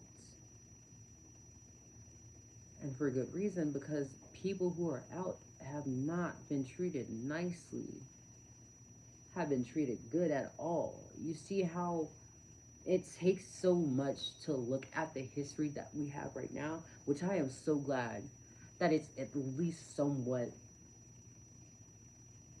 better than how it was before, but we are still at large wars because when it comes to the United States of America, they benefit off of poor people. They benefit off of keeping people in poverty. People in power don't actually want to make things better. They just want to control. They want to dictate. They're becoming the countries that they so much fought against in those early years that they're just repeating back over again. And not only that, like the whole situation, I don't know that much about it. And I should be doing reading on it, reading up on it, but I can't really bring myself into that energy quite yet. So I'm doing the best I can by supporting um, by spreading awareness about it, like on my Instagram, like posting issues that get sent in and being in the group chat that talks about everything that's going around in Gaza and with the Palestinians. But I should read up on more, but I'm just, and that's okay. I'm not just, I'm aware, but I'm not fully immersed in it. And there has always been people around the world who have been tormented and hurt. Not even just Palestinians, but black people, Mexican people, Hispanic people. They're the same, kind of the same, but there's a difference between this being Mexican and Hispanic. But anyway, I mean, Hispanic people, collectively Hispanic people, and with Asians, and with like, there's always been issues when it comes to race, when it comes to oppressing minorities because they benefit off of it. And it seems like no matter how much people try to speak out, it just gets even more suppressed. But you have to realize they're doing that on purpose because they benefit off of suppressing. They benefit off your silence. Now, in that same token, let's scale it down from the events that's going on right now to just your personal life. How do you forget yourself when somebody tells you who you are, when they tell you and place these expectations, place, place these labels on you that you yourself haven't taken, that you yourself haven't claimed? That's how you forget yourself. That's how they benefit from your silence because you're not even speaking about it.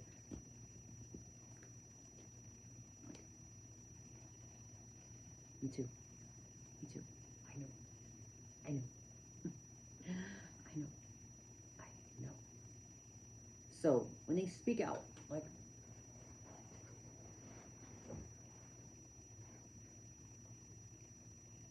so when you start speaking out, they suddenly say, "Oh, kind of being weird, kind of being." No, bitch, you knew what you did, and you knew it was wrong.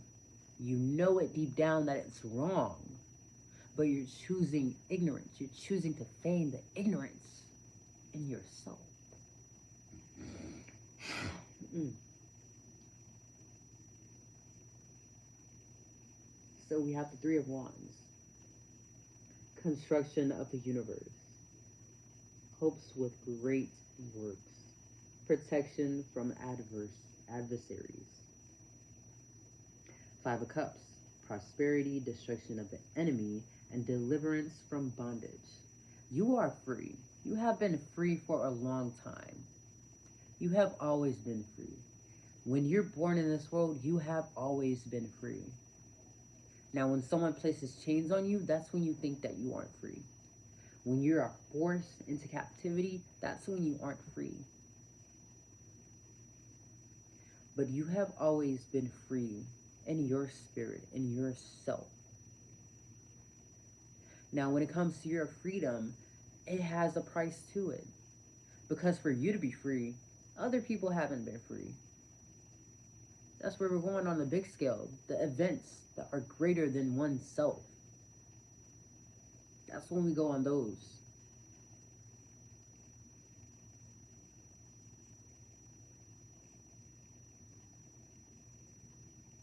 So for you to have that empathy with other people, you first have to have that with yourself. You first have to realize, hey, how I was treated in the past, how I was taken advantage of, how I was hurt, that wasn't right. So for you to come at yourself with these white lies, I'm not doing this, I'm not blah blah blah. When you come at yourself with those white lies, that's when,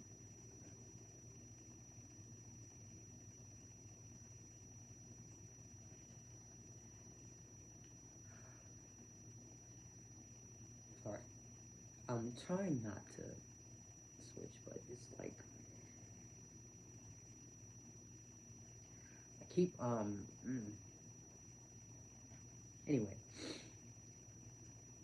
when it comes to that price for that freedom, you have to decide whether you want to stay in that cage or you want to come out and help other people break free from their cages too. And it doesn't mean that you're here to help everyone. It just means that you're here to make an impact as much as you can. So we go to Burr, help and healing. And you have strength under it, loyalty, delivery from those who seek to oppress brings victory. What did I say? I didn't even look at these cards before I like was saying all that before I got here. I wasn't even looking at the descriptions or anything. Like it just affirms like what you're feeling. It just affirms.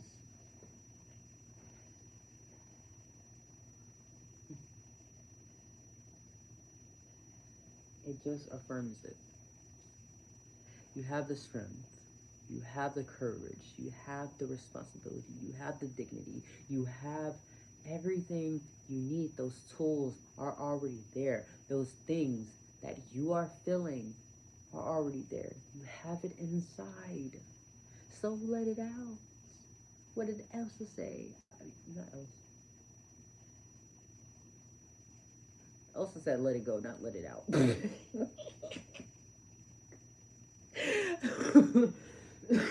I'm thinking about I'm thinking about the guy who did like musicals. In that last song they said, "Let it out, let it out, let it out." But Paul, he had to be part of the only like he said, I'm gonna say his monologue in that song. I've never been happy. Wouldn't that be? Wait. I've never been happy. Some this. Happy.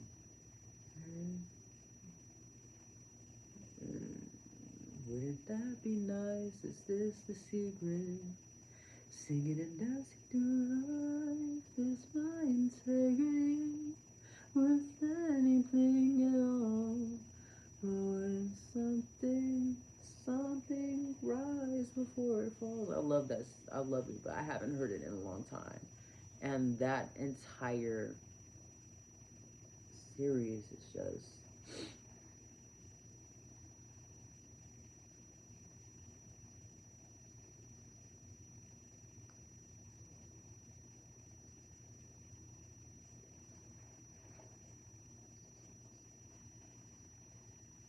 now. Sorry, I'm getting distracted. Like I'm still stuck on this big ass ball. It's not even that big, but like I'm keeping it. Anyway, Zagon, transformation and judgment. Atonement of errors destroys the power of enemies and humiliates them. So that is in reverse. So, in the midst of this transformation that you're having, you have this sense of judgment that you need to melt away with layers. And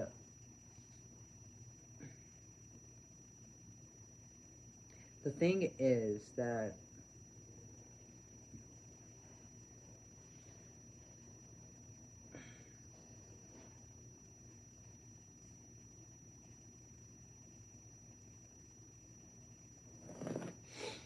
you have to let go of this judgment that you have of yourself. And this is something that Mr. Lecoux has said.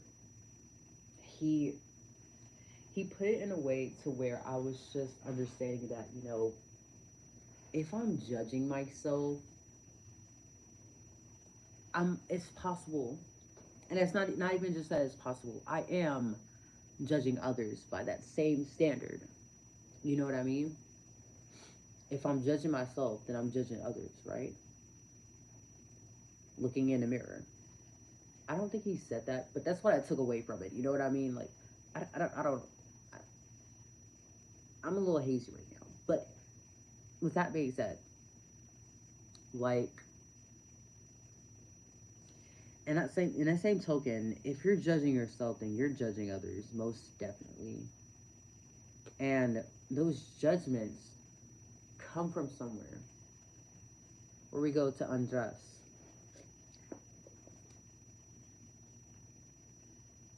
And that's 54. Let's go to 54 real quick. Okay, I guess Zagon wants to, yeah. Zagon wants to make that apparent. And Beerfons. Okay, I'm gonna do Beerfons first, and then I'm gonna go to Zakan and Andres. So, element, Beerfons, elephant, element, water, planet Mars, message, change and transformation are in the air. Be bold. Bifrons is an angel of transformation. Like Boone 24, she is associated with death and candles on tombs. Sometimes this card can mean an actual death, but more often Bifron's appearance signifies the start of a new chapter. Like the two-headed Roman god Janus, who faces both past and future, and thus marks the arrival of a new year. This card signals the need for settling your affairs in order, especially debts and outstanding grievances. Embrace yourself for a fresh approach to life. New chapter. Zagon, element fire, planet sun. A fundamental change is not only needed, but perfectly possible if you open your mind. Zagon's totem beast is a bull, which links him to Morax 15 and the Apostle Luke.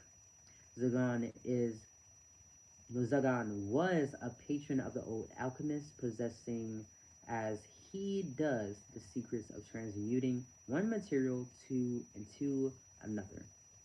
Base metal into gold, water into wine, blood into wine, and vice versa. Some legends say it was Zagan who helped Jesus perform his miracle at the wedding in Cana and inspired the similar miracle at the Last Supper. Zagan is even able to make fools wise. Card motto transformation. So, what I feel like you're taking from Zagan when it comes to your judgment, you're transforming that judgment into compassion. Of course, I'm not going to say all judgments are bad because there is a sense of, or not even just there's a black and white sense of bad and good judgment. There's judgment that is constructive and judgment that is destructive. I think that's a good way to put it. When it's constructive, it's like you know that eating junk food is bad for you. So instead of shaming yourself with like, in that judgment of being like, ah, oh, you're so fat, or you eating too much, your teeth are gonna, you're just gross, and I eat too much junk food, but you know what I mean. But it's like more so of changing that idea of shame and judgment into um, my teeth can get worse if I continue to eat junk food. My teeth can get worse if I don't brush them enough or take care of them well enough. My teeth can. Using that can statement. You're not using the judgment statements where it's like, oh, it shouldn't, it should. You're using I can statements or in a you can statement, however you want to put it. You're not judging yourself. You're saying this is a matter of fact. So how can you change that matter of fact to how can I do? You say, okay, I'll allow myself to eat this during this time, or I'll allow myself to. No, I won't get a snack during this go around, or whatever it is for you. Like, of course, you would know how to change that judgment into something that's very that's not conflicting. That's not that you'll know how to change that judgment because it's what you need to hear, you know. It's your own world, your own mind. You wouldn't know because you need to hear it. If you need to hear that you're loved, you're lovable, you have the permission to say that to yourself. You should always have the permission to say that to yourself, no matter what. You know what I mean? So, 54, Andros, element fire, planet moon. Strife is probably unavoidable. Arm yourself and tread warily. Andros, totem beasts, are the owl and the wolf. And that's funny because we had wolves earlier. But let's go. He often appears in dreams and visions as a winged angel with an owl's head, riding upon an enormous, ravening black wolf. He brandishes a bright, sharp sword and warmonger, delighting in stirring up strife and conflict wherever he goes. He is the patron of murderers, and those who relish in bloodshed for its own sake, not just as an unfortunate occasional necessity for preserving peace and the values of civilization. Card motto conflict. So, and you have the sun in reverse, and wasn't Zagan's. Yeah, Zagan was the sun. So you have the sun in reverse. So it's transformation and the conflict. Like they go hand in hand.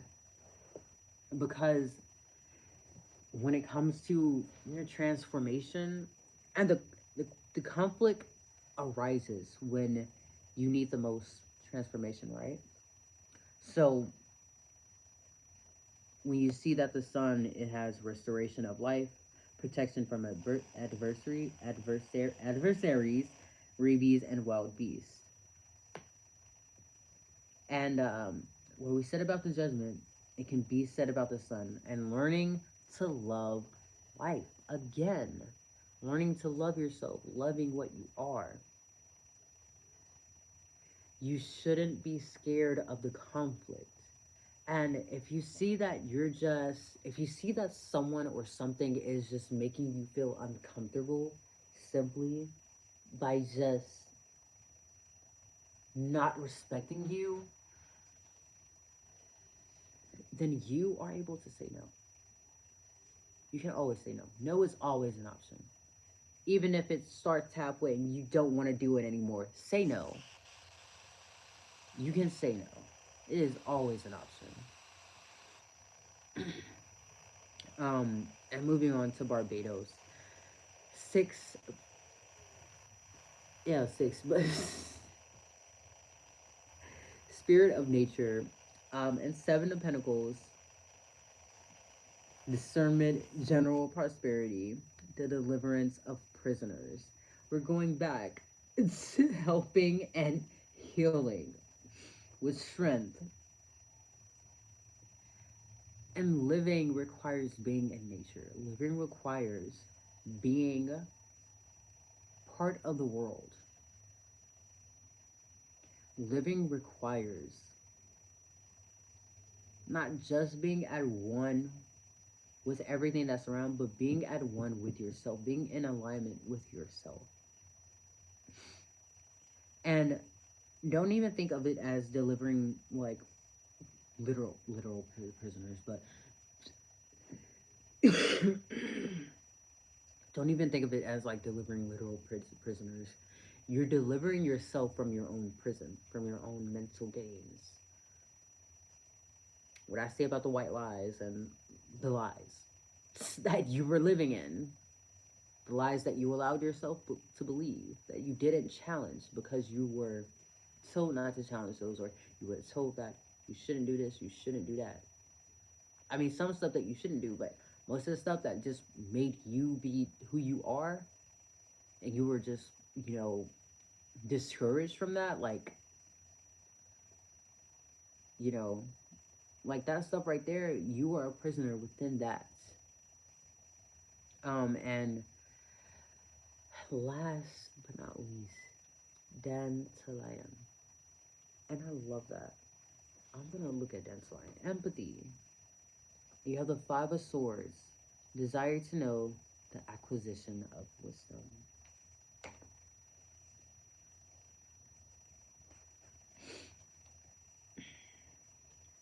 Element water. Planet Venus. Peace and reconciliation can be achieved through understanding and recognition of common humanity. Dandelion is a glorious angel whose face constantly changes, reflecting all types of people in the world, both male and female.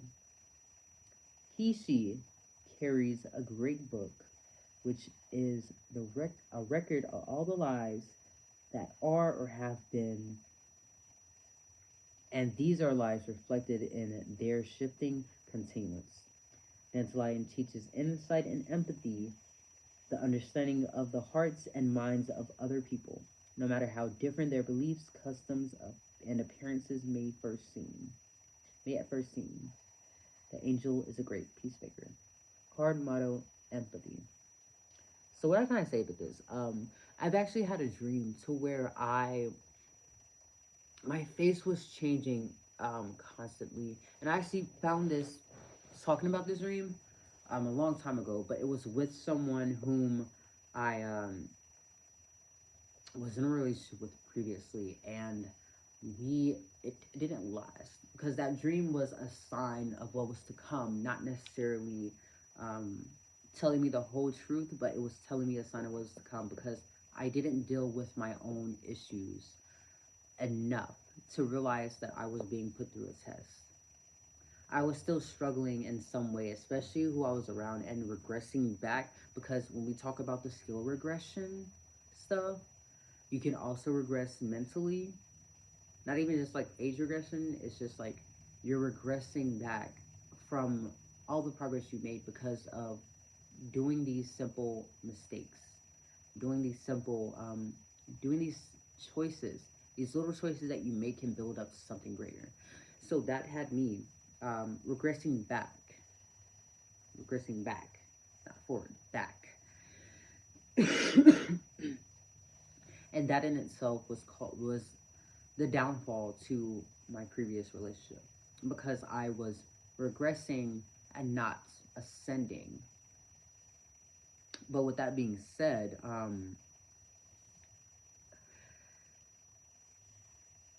empathy goes a long way.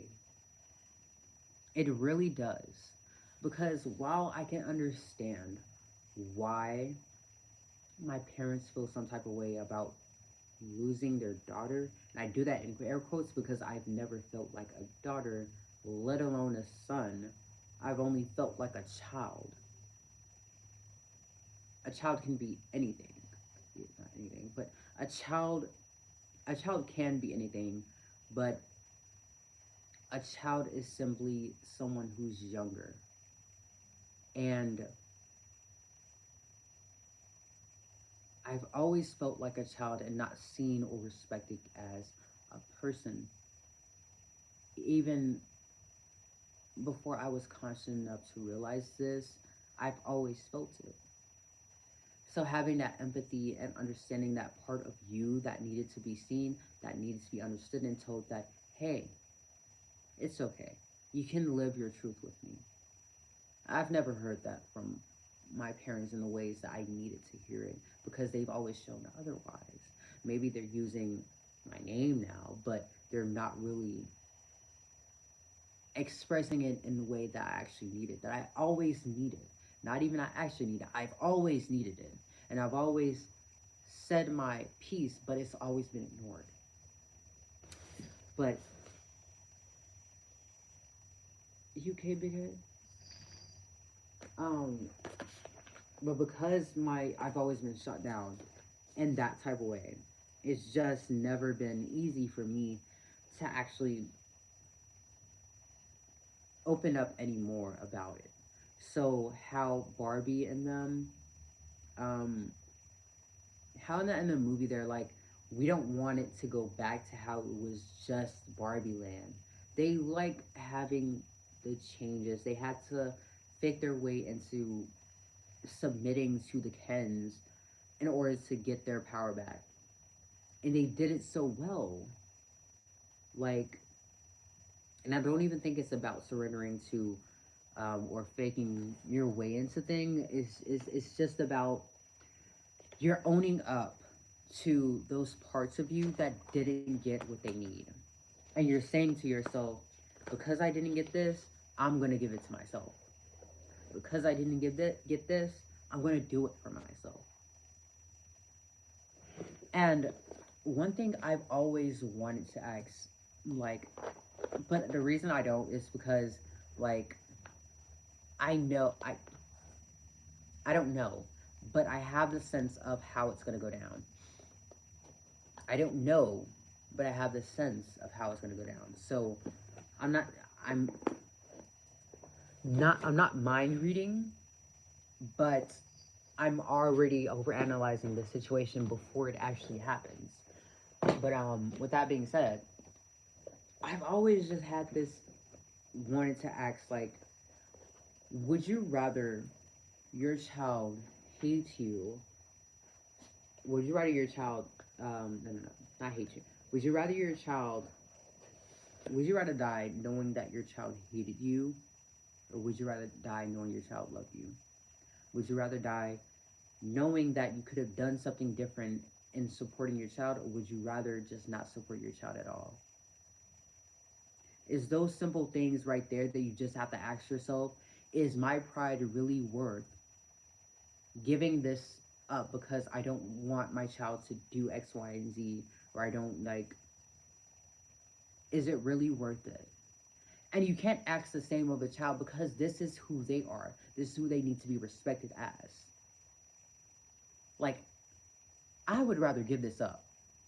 Not myself. I'd rather give up the connection than to allow myself to constantly be disrespected every time. Um, and I say that with peace, love, and light, because to be fucking honest, like, I was fine before, I'll be fine after. I'll be fine. Like, I'm not missing out on anything. It's not me. I'll be fine. And I'll make sure I'm fine.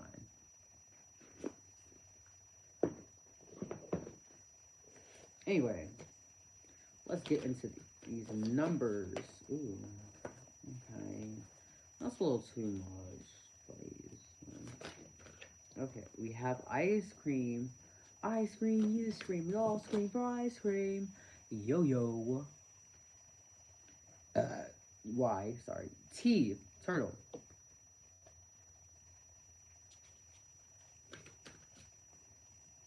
55.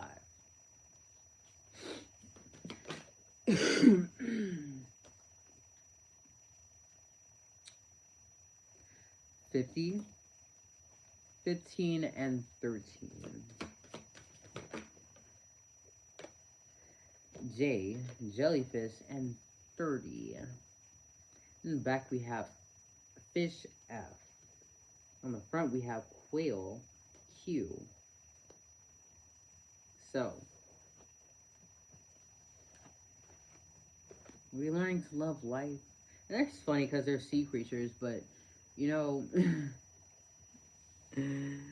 anyway, so 555, 555, um, a lot of fives, a lot of zeros, a lot of threes, and ones. They're literally the same numbers, just interesting. But as for the words, I statements. It, jealousy, years, joining, talents, inconvenience.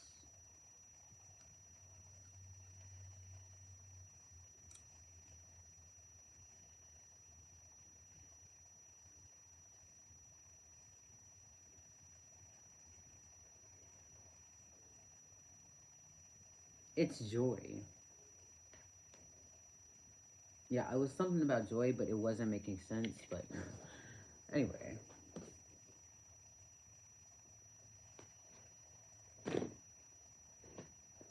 so let's get some numbers.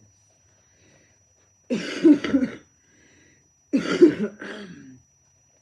me. So, demonstrate trust. 281. Build your trust in your intuitions. Your angels want you to build trust in your natural connection to self and the divine. You are being asked to demonstrate your trust in yourself by way of making a choice that feels good to you rather than simply looking good to others. Think of where this is applicable today. Oh, visualize emotion, feel it. 280. Your your desired goal will be more than just a reality you see and live in. It is one where you will have a deep emotions about as well. Today, visualize what you will feel emotionally when you have what you want.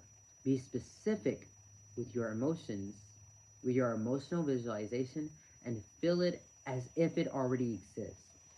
And last but not least, 283, embrace individuality. You are you are a unique soul who has important work to do.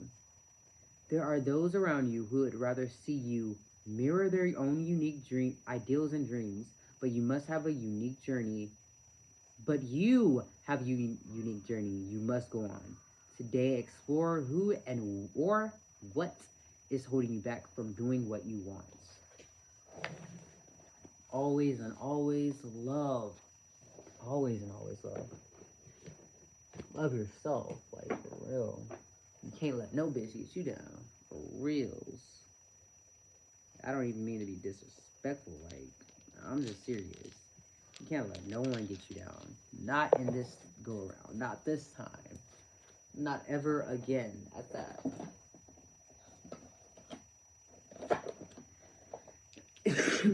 And that's what at least story dice. Thank you, Miss Jalissa. Jalissa, sorry. Oh, oh.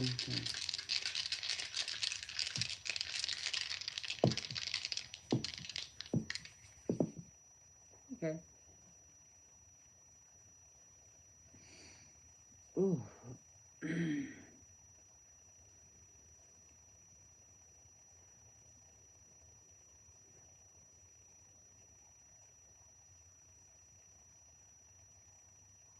Okay. First of all, I think there's something that you giving your money way too much. Like bills and stuff, that's a given. That's like obviously, but overspending and over budgeting, like not over budgeting, but overspending and under budgeting. Um, those are going to be issues. But I see you working on that. There's going to be a call. Someone's looking for you. You're just like you're just like in your own world, like literally. But expect the presence. Expect new introductions, new people. You're going to new places, babe. And there's someone that you're gonna meet up with, probably, potentially. You're just gonna be having a good time.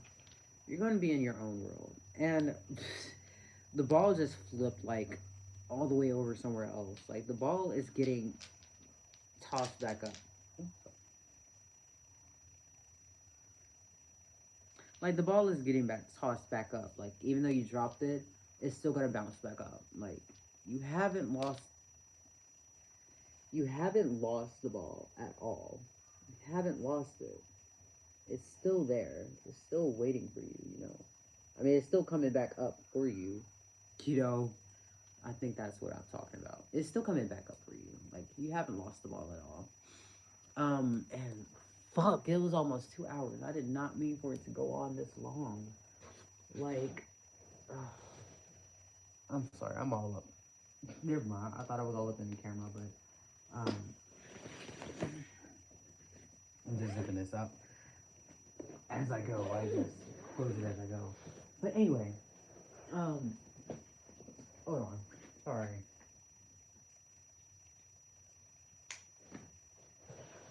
Thank you so much for tuning in and watching. Keep it juicy and goosey and peace the fuck out.